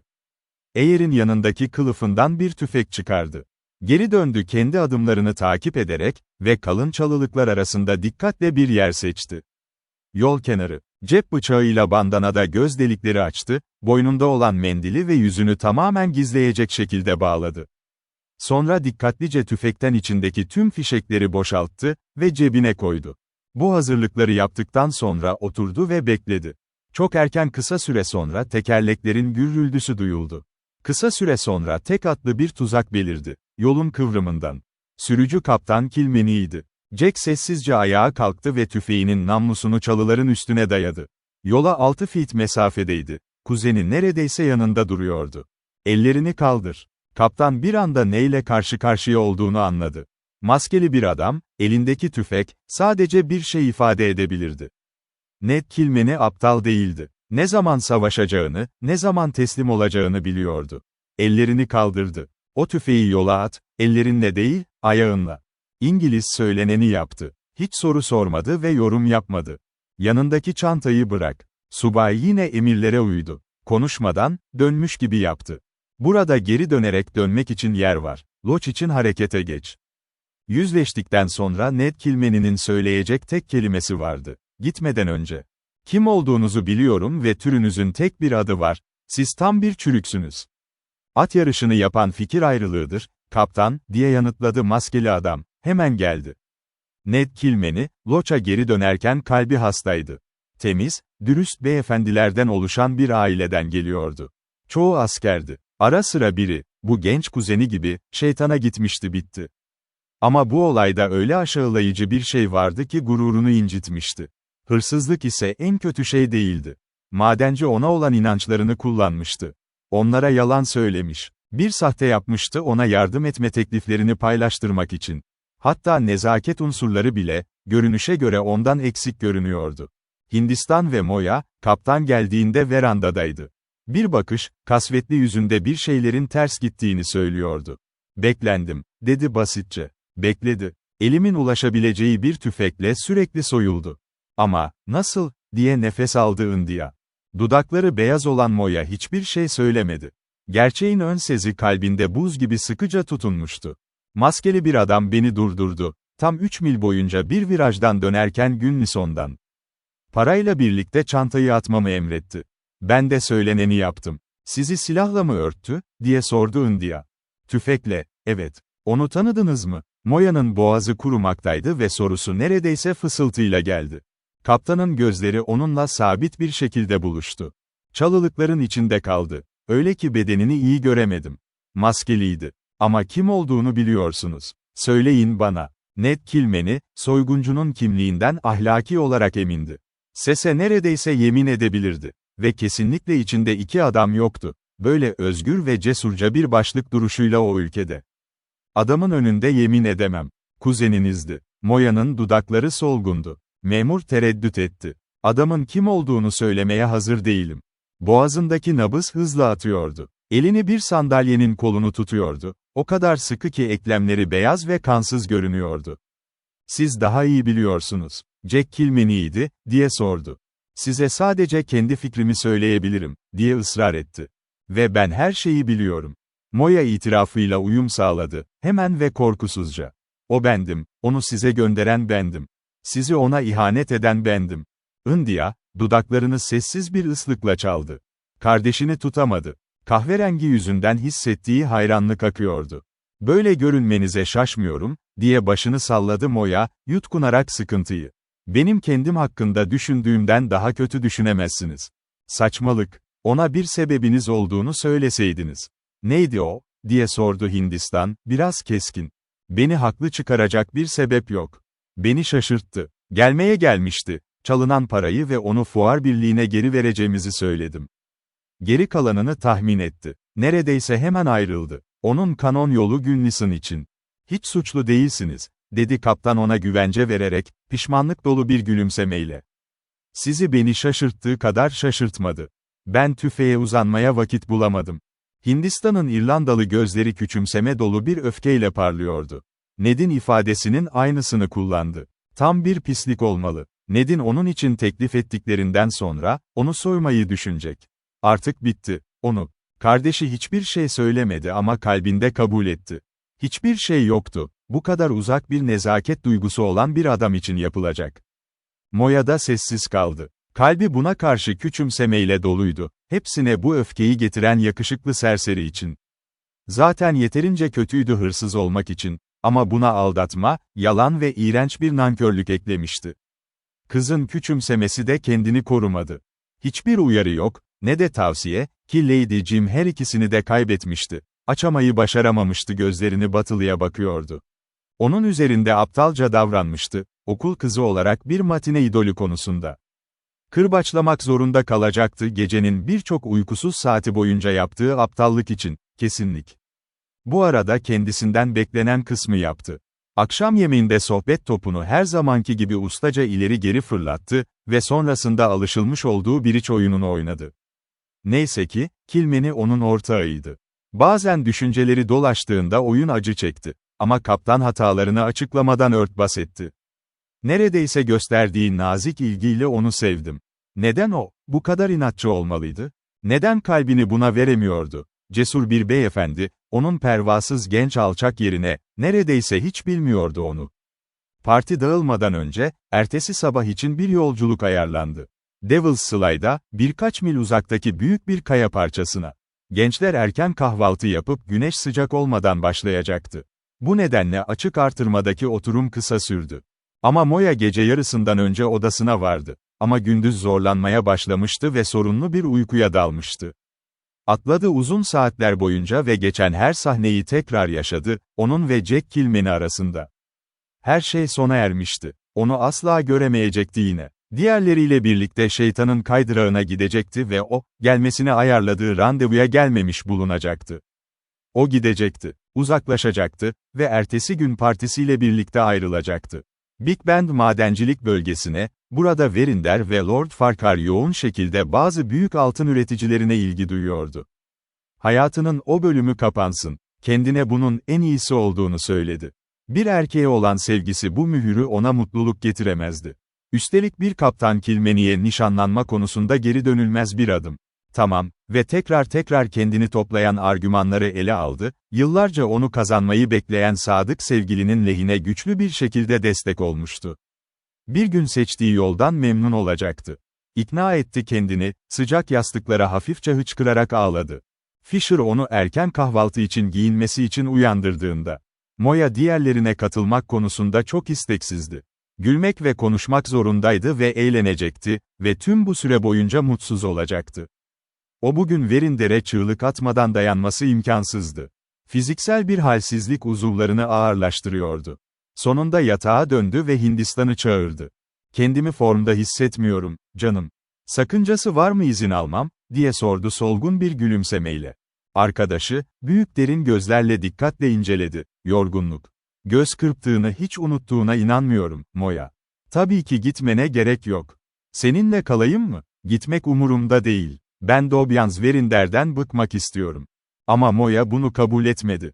O kadar çok itiraz etti ki. Hindistan bunun büyük bir nezaket olacağını gördü, onu yalnız bırakmak. "Tekrar uyumayı denemelisin, canım." Hindistan hareket etti, pencereleri ve yastıkları düzenledi. "Evet, yapacağım. İyiyim, biliyorsunuz." Kendi başına kalan Moya uyumaya çalıştı. Faydasızdı. Tamamen uyanıktı, bir uyku daha umudun ötesinde. Binicilerin sesleri kesilir kesilmez uzakta, hızla giyiniyordu. Kendine şunu söyledi, bir kitapla dışarı çıkıp dinlenirdi. Yoksa Lady Farquhar sorular soracaktı. Fisher ona biraz meyve, bir fincan kahve ve bir çörek getirdi. Moya içti kahveyi yedi, sonra çıtırlığa çıktı Colorado güneş ışığı. Saatine göre saat 9:50, YDI. Kendine tereddüt ediyormuş gibi karmaşık bir rol yaptı gitmek. Düşünceleri, gözleri ve sonunda ayak sesleri, dün Jack Kilmeny'nin onu şaşırttığı bir koruya. Ama o da öyleydi. Kendine karşı dürüst olmaya alışkındı ve bu saçmalığı sürdürmeye alışkındı. Durdu, izledi, kendini zamana getirdi. "O kanun kaçağı ile tanışacaksın, Moya Dwight. Yapmayacağını söylemiştin ama gidiyorsun. Bu yüzden o yolculuktan çıktın. Yalan söylemenin anlamı yok, kendine. İrade gücün bir güvenin etrafında vızıldayan kadar değil, Mumalevi." Böylece bunu kendi kendine açıkça ve küçümseyici bir şekilde anlattı. Ama ne olursa olsun kendini küçümsüyordu, onu çevirecek gücü yoktu. Cazibesine döndü yine. Her zaman kendi kimliğini bilmekten gurur duymuştu, aklına ve peşinden gitmeye çalıştığı içgüdüsüne. Bu adamın sesini duyma arzusu gerekçeden, gururdan daha güçlüydü. Yavaşça isteksiz adımları koruluğa doğru ilerledi. Uzun sabah güneş ışıkları yaprakların arasından süzülüyordu, pamuk ağaçlarını çizerek. Figürü, kayan bir dama tahtasıyla kaplanmıştı gölge ve parlaklık. Sağa bakmadan yürüdü, sola da, her an onun neşeli küstah konuşmasını bekliyordu. Selam, gelmedi. Ara sıra yan bakışlar attı. Bençekli ormanlarda. Onlarda sadece sincap oturuyordu, arka bacakları ve ışığının yaklaşmasını izliyordu. Bir esinti esiyordu nehirden, Filmi eteklerini yakaladı, ayak bileklerine üfledi. Kaşlarını çattı, rüzgarın savrulduğu perdeleri o içgüdüyle sildi. Tüm kadınların paylaştığı alçak gönüllülük, utangaç ve yumuşak, elastik topuklu. Yarı aydın, ince uzun vücudu, bunun için alnanmış olabilir orman perisi gibi bir gözler olsaydı, onu takip eden gözler olsaydı. İnsan gözlerinden ise hiç yoktu. Düz kayasına ulaştı ve üzerine çöktü, yosunu karşılanmamıştı. Hayal kırıklığı keskindi. Mantık da ikinci bir suçu ekledikten sonra, buraya görünmeye cesaret edemediğini söyledi. İlki, ve bu sefer arkadaşına karşı, teklif eden adama karşı sorununda yanında durma. Mantıktan daha derin bir içgüdü, bazıları kesinlikle adamın pervasız cesaretini anlayan, ona emin hissettirmişti, hemen orada olacağını. Hayal kırıklığına keskin bir utanç duygusu da karışmıştı. Söylemişti, buraya gelip onu beklemesini, sanki bir ülke süt hizmetçisiymiş gibi ve işte o çekingen bir şekilde bekliyordu. Aşağılanma onu alabilir mi daha aşağısına, tek başına dışarı çıkıp bir görev tutması gerektiği, bir hırsız ve yalancı ile birlikte mi, gelmek için çaba göstermemiş biri. Herhangi bir durumda bir kez aşağılanmaktan kurtuldu. Onun gittiğini asla bilemeyecekti, onunla tanışmak için.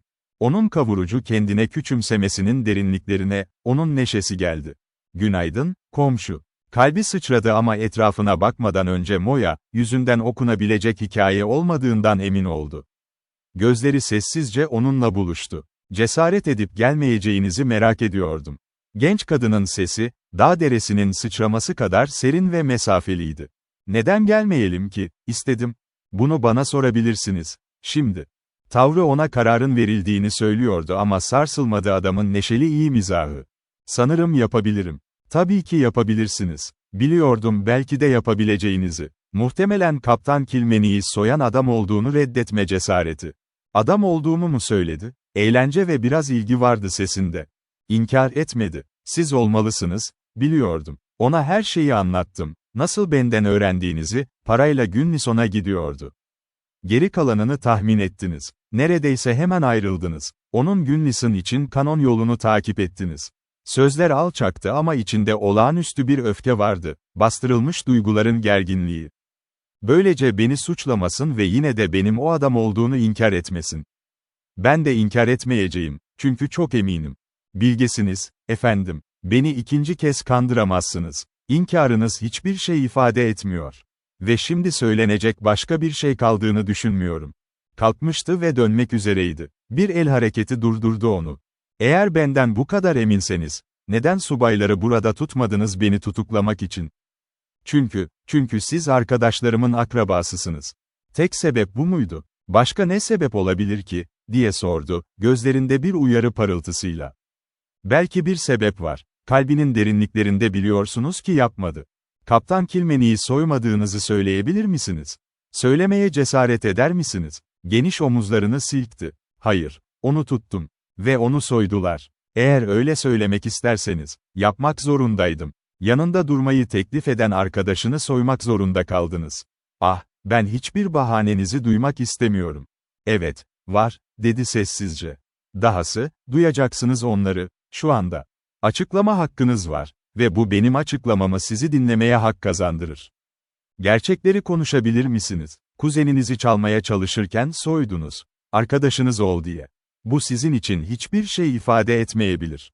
Bu benim için çok şey ifade ediyor, diye tutkulu bir şekilde bağırdı. Bir opera buff soygunu. Gördüğümde onunla her şeyi düzelteceğim. Kaptan Kilmeni'yi gördüğümde, parayı aldığınızı kabul mü ediyorsunuz? Tabii ki aldım. Bunu işimde bulundurmak zorundaydım. Tekrar oturur musunuz ve dinler misiniz komşu? Size tüm hikayeyi anlatacağım. Tavrındaki eğlenceli güvence bir öfke uyandırdı. Hayır. Evet. Savaşın çarpışması, göz gözlerinin buluşmasındaydı. Cesareti vardı tıpkı onunkisi gibi, ama o kendi arzusuna karşı savaşıyordu. Çok sık dinledim, diye itiraz etti. Size hiç zarar vermedi, değil mi? Lady Farquhar bunun olduğunu düşünüyor. Sözler onun için kaydı onları durdurdu. Ama önemi ona geldiğinde kızın yüzü alevlendi. Demek istediğim o. Ne demek istediğinizi anlıyorum, dedi ona kolayca, kurnaz gözlerinde bir gülümsemeyle. Siz genç bir kadınsınız, ben ise uygun olmayan bir adamım. Yani Lady Farquhar, buluşmamamız gerektiğini düşünüyor. Hepsi boş şey. Sizi sevmeyi düşünmüyorum, sizi çok iyi bir kız olduğunuzu düşünsem de. Ama diyelim ki vardı. Peki ya ne? Arkadaşlarınız sizi cam kafese kapatamazsa büyümeye devam edersiniz. Hayat yaşanmak için yaratıldı. Evet, evet, ben de öyle düşünüyorum, diye hevesle bağırdı. Ama öyle değil, kızlar için böyle ayarlanmış. Eğer benim sınıfıma ait değillerse. Biz kapalı olmuşuz, doğal olan her şeyden uzaklaştırılmışız. Nasıl olduğumu bilmiyorsunuz. Nefret ediyorum. Tabii ki biliyorsunuz. Siz canlı bir telsiniz. Bu yüzden oturacaksınız, beni dinleyeceksiniz. Kadın ona doğrudan gözlerinin arasına baktı. Ama bence ahlak değil, sadece bir kongre, Bay Kilmeny. Mesela, çalmayacaksın. Ne çaldığına bağlı. Bir adamdan ait olmayan şeyi alırsan topluma bir hizmet yapıyorsun. Ama şimdi buna girmeyeceğiz. Şunu söyleyeceğim. Benim için doğru olan, Kaptan Kilmeny için olmaz. Daha önce de söylediğim gibi, standartlarımız farklı. Evet, bunu bana hemen sonra açıkladınız. Saklanırken ilk soygundan sonra memurlardan, diye kuru bir şekilde onayladı. Ona baktı ve güldü. Siz savcısınız, avukat ve yargıç ve jüri hepsi bir arada, değil mi? Küçük başını tavizsiz bir şekilde dik tuttu. Bir daha gitmiyordu, ona olan sempatisinin yargısını çarpıtmasına izin vermek. Söyleyeceklerinizi duymaya hazırım, Bay Kilmeny. Suçsuzum, hanımefendi. Onun neşeli umursamazlığı onda bir kıvılcım yaktı.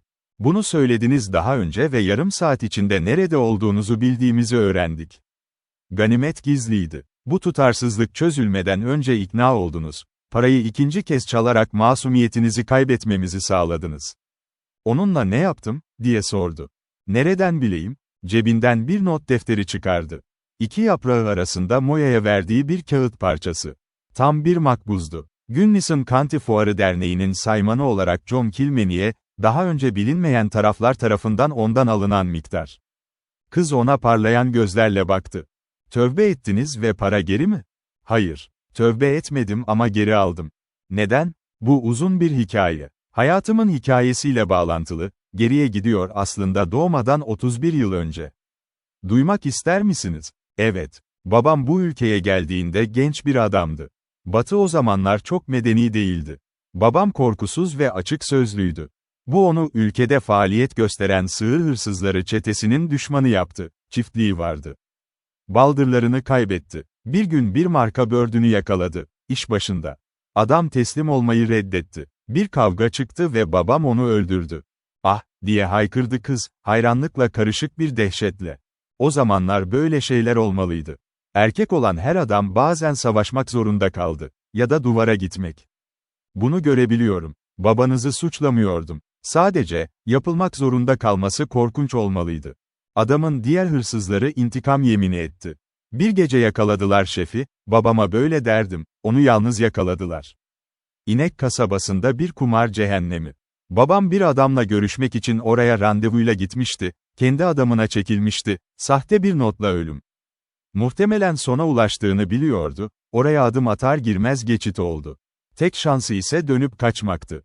Bunu yapmazdı. Onu bunun için seviyorum, diye aceleyle bağırdı kız. Hikayeye göre tüm yarısını küçümseyerek inceledi onlarcasına ve yavaş, sinir bozucu bir şekilde güldü onlara. Bu muhtemelen derilerinin altına işledi. Moya, oğula bakarken bu baba hikayesine kolayca inanabilirdi. Hadi, diye gergin bir şekilde başını salladı. Kavga geldi, tabii ki olacaktı. Silahlar bir ışık vermeden hemen önce yabancı bir köşeden kalktı ve hırsızlara bunu yapmak zorunda kalacaklarını söyledi. Onu da sayın ki, 6'ya bir sıraya dayanamazdı. Güzel değil miydi? Sanırım babanın arkadaşıydı. Bir süre yardımcı oldu. Hayır, onu daha önce hiç görmemişti. Ama o bir adamdı. Kızın gözleri parlıyordu. Şimdiye kadar neredeyse, güzeldi. Bir alev onun karma yüzünde yayılıyormuş gibiydi, onun parıltısı, cömert kalbin, dışarıdan ifade bulmak istiyordu. Bu onun cazibesinin bir parçasıydı. Hayata olan sevincinin küçük kahkaha kıvılarında ortaya çıktığını, tamamen plansız hareketlerdi. Böyle erkeklerin olmasına sevindim, diye yumuşakça bağırdı. O dövüşün hikayesi bugün dağlarda klasik bir hikaye. Bittiğinde hırsızlardan ikisi ölmüş, ikisi ağır yaralanmış, diğerleri ise hayatları için 4 nala kaçıyorlardı. Şef ve bilinmeyen arkadaşı yerde yatıp parçalanmıştı. Ama yaşadılar, ölmediler mi? Evet, yaşadılar ve yakın arkadaş oldular. Birkaç yıl sonra ortak, ikisi de artık öldü. Sam Lundy, benim adımla bahsedilen babanın kurtarıcısı, 2 çocuk, bir erkek ve bir kız bıraktı. Çocuğu arıyoruz. Kıvırcık. Kampta benimle balık tutuyordu. O anda gerçeği gördü. Yanındaki adamın kaçtığını anladı, arkadaşını kurtarmak için hapis riskini gözetmişti. Ve kalbi ona acıdı, öyle bir duygu dalgasıyla ki yüzünü çevirmek zorunda kaldı. Babanın oğluna olan borcunu ödediniz. Ah, ben memnunum, çok mutluyum. Tahmin ettiniz mi? Arkadaşınız hırsızdı. Parayı aldı ama hırsız değil, kalbinde değil. Sadece İngiltere'de bir suçlu böyle bir şey yapardı. Ama burada durum farklı. Bir soygun, içki ve kötü arkadaşlıkla yanlış giden iyi bir adam. İşte böyle bu sefer öyleydi. Arkadaşım bir menzil binicisi. Kalbi aynı şekilde açık ve ovalar kadar temiz. Ama henüz genç, yeni 20 yaşına girdi ve kolayca yönlendiriliyordu. Bu şey, onunla birlikte yaşlı bir adam tarafından ortaya atılmıştı, içmişti. Ayık olmadan önce, o ve Mosby parayı almıştı. Üzgünüm, dedi kız, neredeyse kendi sesini duyamayarak. Onun saf soyluluğunda hala çocuğun bir ipucu vardı. Joyce Seldon bunun hakkında ne düşüneceğinden hiç şüphe duymazdı. Dürüst bir adamın hırsız olabileceği ve arkadaşının durduğu, onu mazur görmek için hazır olduğu yabancı toplum. Moya bunu taze ve uyarıcı buldu. Daha ayrıntılı anlattı. Coulter tesadüfen çocuğun ne olduğunu öğrendi ve Mosby bunu başarmayı planlıyordu. Bir etkim olduğunu bilmek. Curly'e, doğrudan bana geldi. Bu finallerden hemen sonraydı, biniyorduk. Onu seninle gördüğümü hatırlıyorum. Hepimiz yukarıya çıkmanız gerektiğini düşündük, bizimle birkaç kelime konuşmak için. Yapmaya niyetim vardı ama vakit yoktu. Curly'yi bulmak için aceleyle dışarı çıktık. Ama çok geç kaldık. Atlarımız vardığımızda gitmişti. Ahırda durduğumuz ahır. Ama diğer çocuklarınkiler zaten eğerlenmiş tezgahlarda bekliyordu. Gecikmenin olacağını tahmin ettik, bankaya yakın bir yerde. Çünkü derneğin saymanı fuar alanından arabayla girilebilecek 3 sokaktan herhangi birinden. İşte orada yanlış yaptık. Çocuklar bunu hatırlamayacak kadar sarhoştu. Bu çılgınlığı durdurmak için arkadaşlarımızı ararken. Coulter ve ben bankaya. Onu madencilik ülkesinde tanıyorduk ve bizi orada tutuyordu konuşmak. Biz oradayken soygun haberi geldi. Sonra, doğrudan ahıra geri döndük. Atlarımız oradaydı. Çocuklar geri döndü, onları kendi arabalarıyla değiştirmiş ve patikaya girmişti. Mosby'nin amacı, 1-2 saat boyunca üzerimize şüphe uydurmaktı, ta ki kaçabildikleri ana kadar. Kalabalığa geri döndük, öğrendik ve çocukları takip ettik. Düşündüğüm şuydu ki, eğer onlardan gelen parayı derneğiyle anlaşmaya varabilirsek. Bu yüzden yanımızdan geçerken acele ediyordunuz. İşte bu yüzden. Ve tabii ki şerif sizin ondan kaçtığınızı sanıyordu. Başka bir şey düşünemezdi, değil mi? Ne kadar kördüm, ne kadar inançsız kaldım. Ve biliyordum tüm bu zaman, kalbiniz bunu yapamazdı, diye kendini azarladı. Ustaca gözleri ona sabitlendi. Arkadaşlarınız biliyor muydu? Joyce bunu yapamayacağımı mı düşünüyorsunuz? Ona ne düşündüğünü sormalısınız. Joyce'un bir şey dediğini duymadım. O Verinder ile evlenecek mi? Bilmiyorum. Ona soracak, değil mi? Onun açık sözlü sorusuna biraz solgun bir şekilde gülümsedi. Sormanız gerekecek Bay Verinder'e de. Onun güvenine güvenmiyorum. Tartışıyorsunuz. Yeterince iyi biliyorsunuz. Bence yapacak. Onu alacak mı? Joyce'un ne yapacağını anlamak zor. Tartışmak istemiyorum konuyu, lütfen. Söyleyin bana, arkadaşlarınızı buldunuz mu? Sonunda onları tepelerde koşturduk. Nerede olacaklarını oldukça iyi biliyordum. Ve bir sabah onlara uğradım. Her şeyi konuştuk ve onlara ganimeti bana teslim etmelerini önerdim. Memurları geri çağırmaya çalışırdım. Curly hasta ve utanç duyuyordu. En iyisini bildiğim her şeyi yapmaya hazırdı. Mosby farklı fikirler taşıyordu. Ama onu ışığı görmeye ikna ettim. Bana söylediler parayı nehre sakladıkları yeri. Geri dönüyordum. Küçük Bess Landor'u tepelerde kaybolmuş bulduğumda anladım. Gil beni yakaladı onu çiftliğe götürürken. Ve Günlison'a geri götürüldükten sonra. Hapisten kaçtınız mı? Bir alibi kanıtladım, şerifin kaçamayacağı bir mazeret. Soygun mahallinin yakınında olmadığımızın altın kenarlı kanıtı vardı. Başkanı bankanın, yaklaşık 10 dakika içinde bizimle konuşurken sayman dernekte bir 4 nala yaklaştı. Az önce soyulmuştu. Yani sizi serbest bıraktılar. Savcıya ve müdürlere bir teklifte bulundum. Eğer parayı geri alırsam, tüm kovuşturmalar düştü. Kabul ettiler. Parayı almak için geri döndüm ve kaybolduğunu gördüm. Keşke o zaman bana bunu söyleseydiniz. Vaktim yoktu. İlk düşündüğüm kuzenime gerçeği söylemekti. Ama ona şans vermekten korkuyordum. Curly'yi kurtarmanın tek yolu parayı kendim geri almaktı. Kaptan Kilmeni'nin hikayeme inanacağından emin olamazdım. Bu yüzden tedbir yaptım ve kendime yardım ettim. Arkadaşınız onun için bu kadar ileri gitmenize değer olmalı. Annesi onu bana teslim etti. Onu bir adam yapmak için.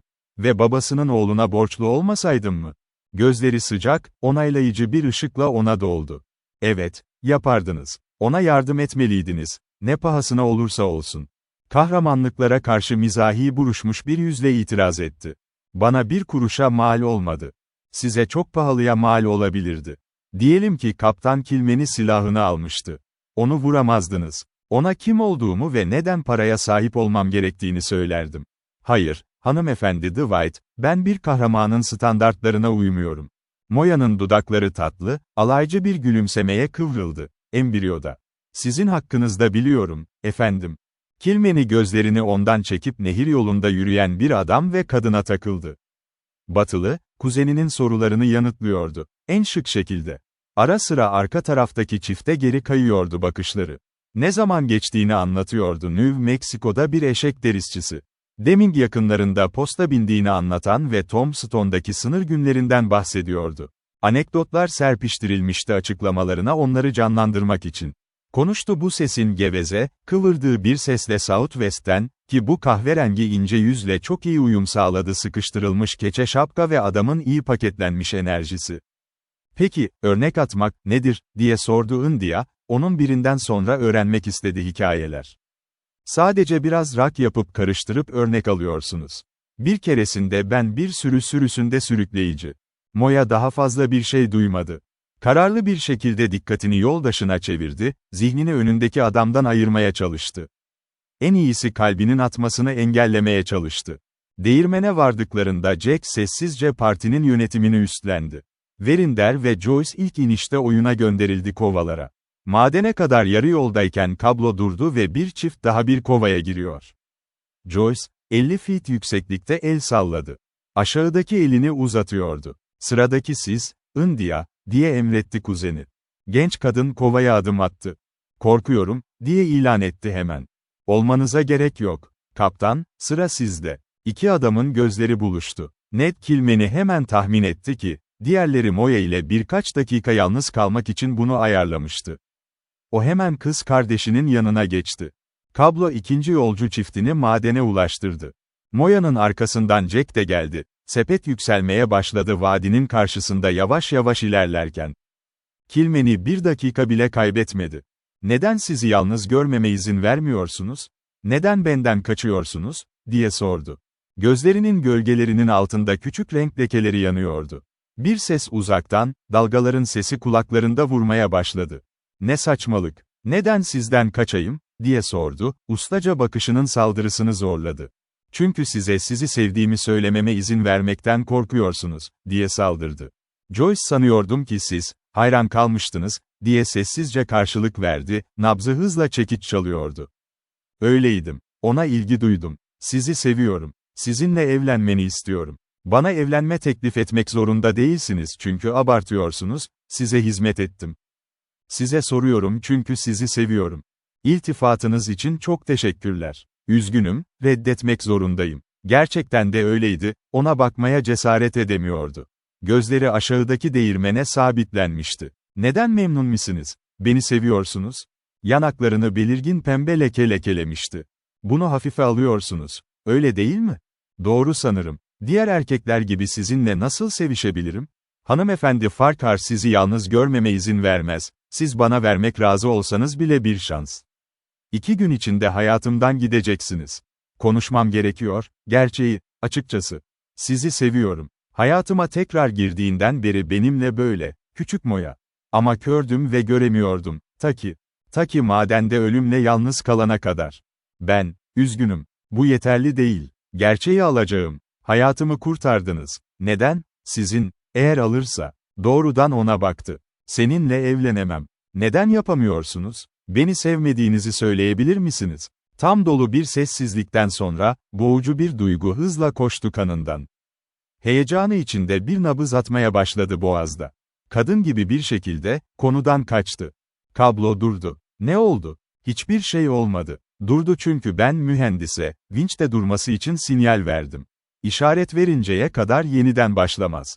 Ama, onun boşuna itirazını bir kenara itti. Bunu şu anda çözeceğim, seninle. Bana beni sevmediğinizi söylemeye cesaret edebilir misiniz, Moya? Onu gözlerine bakmaya zorladı ve o anda kendini zayıf ve güçsüz hissetti. Tutku atışı istemediği gibi fırtınalı bir şekilde atıyordu. Lütfen, cömert olun. Ne düşünecekler? Başlayalım, diye yalvardı. Makinede bir sorun olduğunu düşünecekler. Ama olmuyorsa, onların ne düşündüğünün hiç önemi yok. Bu benim son şansım ve vermeyeceğim, pes etmek. Bana cevap vermelisiniz. Kovanın durduğu nokta, sivri kuvarstan 100 feet yukarıdaydı. Zemin aşağıda. Aşağı baktı ve ürperdi. O kadar derin ki, lütfen. O zaman aşağıya bakma. Bana bak, Moya. Bir an bile sürmeyecek, cevap ver. Ben yaptım. Seninle evlenemeyeceğimi söyledim. Beni sevmediğinizi söyleyin. Ve ben sinyal veririm. Yapma. Doğrudan bana bakın ve söyleyin. Ona bakıp tekrar etmeye çalıştı. Ama gözleri sırrı ele verdi. Ondan uzak durmak için mücadele ediyordu. Uzun kirpikler sıcak yanaklara bir an geç düştü. Onun eli onun elini tuttu. Küçük İrlanda yabani gülüm, tüm tatlılık ve dikenler, diye mırıldandı. Kalbinin karmaşasının üzerinde, sanki öyleymiş gibi sesini duydu yabancının. Faydası yok, yapamam, seninle evlenmek. Çünkü ben yüksek sınıf öğrencisiyim. Başını salladı. Beni diğer erkeklerden daha kötü mü sanıyorsunuz? Kalbinizin derinliklerinde buna inanıyor musunuz? Solgun bir gülümseme attı. Diğer erkekler, benimle sevişiyor. Ben sizin için sadece bir hırsız mıyım? Size söyledim ki sizi seviyorum. Bu iyi değil mi anlaşmak için? Onun arzusu, alev gibi saf, içini süpürdü. Mesele hayatıma giren en büyük şeydi. Sence ben mi yapacağım, orada bitmesine izin mi versem? Mutluluğumuz için savaşacağım. Ben aramızdaki şeyleri ezeceğim. Yapamazsınız. Çok geç, diye hüzünle bağırdı. İkimiz de hayatta olduğumuz sürece aşk için asla geç değildir. Aşk için değil ama, bunu benim gördüğüm gibi görmelisiniz, tatlım. Ben bir erkeğim, ilkel, istersen. Vahşi ve kötü şeyler yaptım, bolca bundan. Peki onları soyundurup ezip yeriyorum. Kalbim temiz, değil mi? Evet. Ona bakmak tüm şüpheleri ortadan kaldırmaya yetti. Hataları vardı. Tam kanlı elemental yaşamla birlikte olan.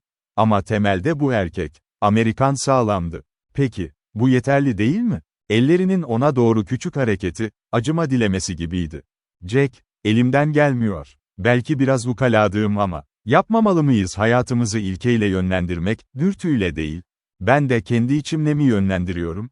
Değil mi? Hızla karşıt çıkmaya ya da en azından değiştirmeye başladı. İsteksiz bir saldırı. Ah, biliyorum burada büyük bir etki yaratıyorsunuz. Siz eyalet genelinde biliniyor. Nereye giderseniz gidin sizi takip eder. Neden sizi eleştirmek isteyim? Hayatım boyunca sadece başkalarına yaslanmaktan başka bir şey yapmamışken? Devam et. Sana evlenme teklif ettiğimde eleştirini kabul ediyorum. Küçük adımlar atmam ve eski yollardan gitmem gerekiyor. Yapamam. Kendim için yasalar çıkarmak, senin gibi. Yapılanlar yanlış olabilir ama onlara itaat etmeliyim. Neden? Neden yapasın ki? Yanılıyorlarsa, onlarla savaş. Seninle tartışamam, sevgilim. Ama ne düşündüğümü biliyorum, doğru değil mi? Senin gibi düşünmek istiyorum. Ah, ne kadar özlem çektiğimi bilmiyorsunuz. Puritan vicdanından kurtulmayı ve sadece kendi yargıma güvenmeyi. Ben, hayranım sizi çok. Ama pes edemem, yapamam.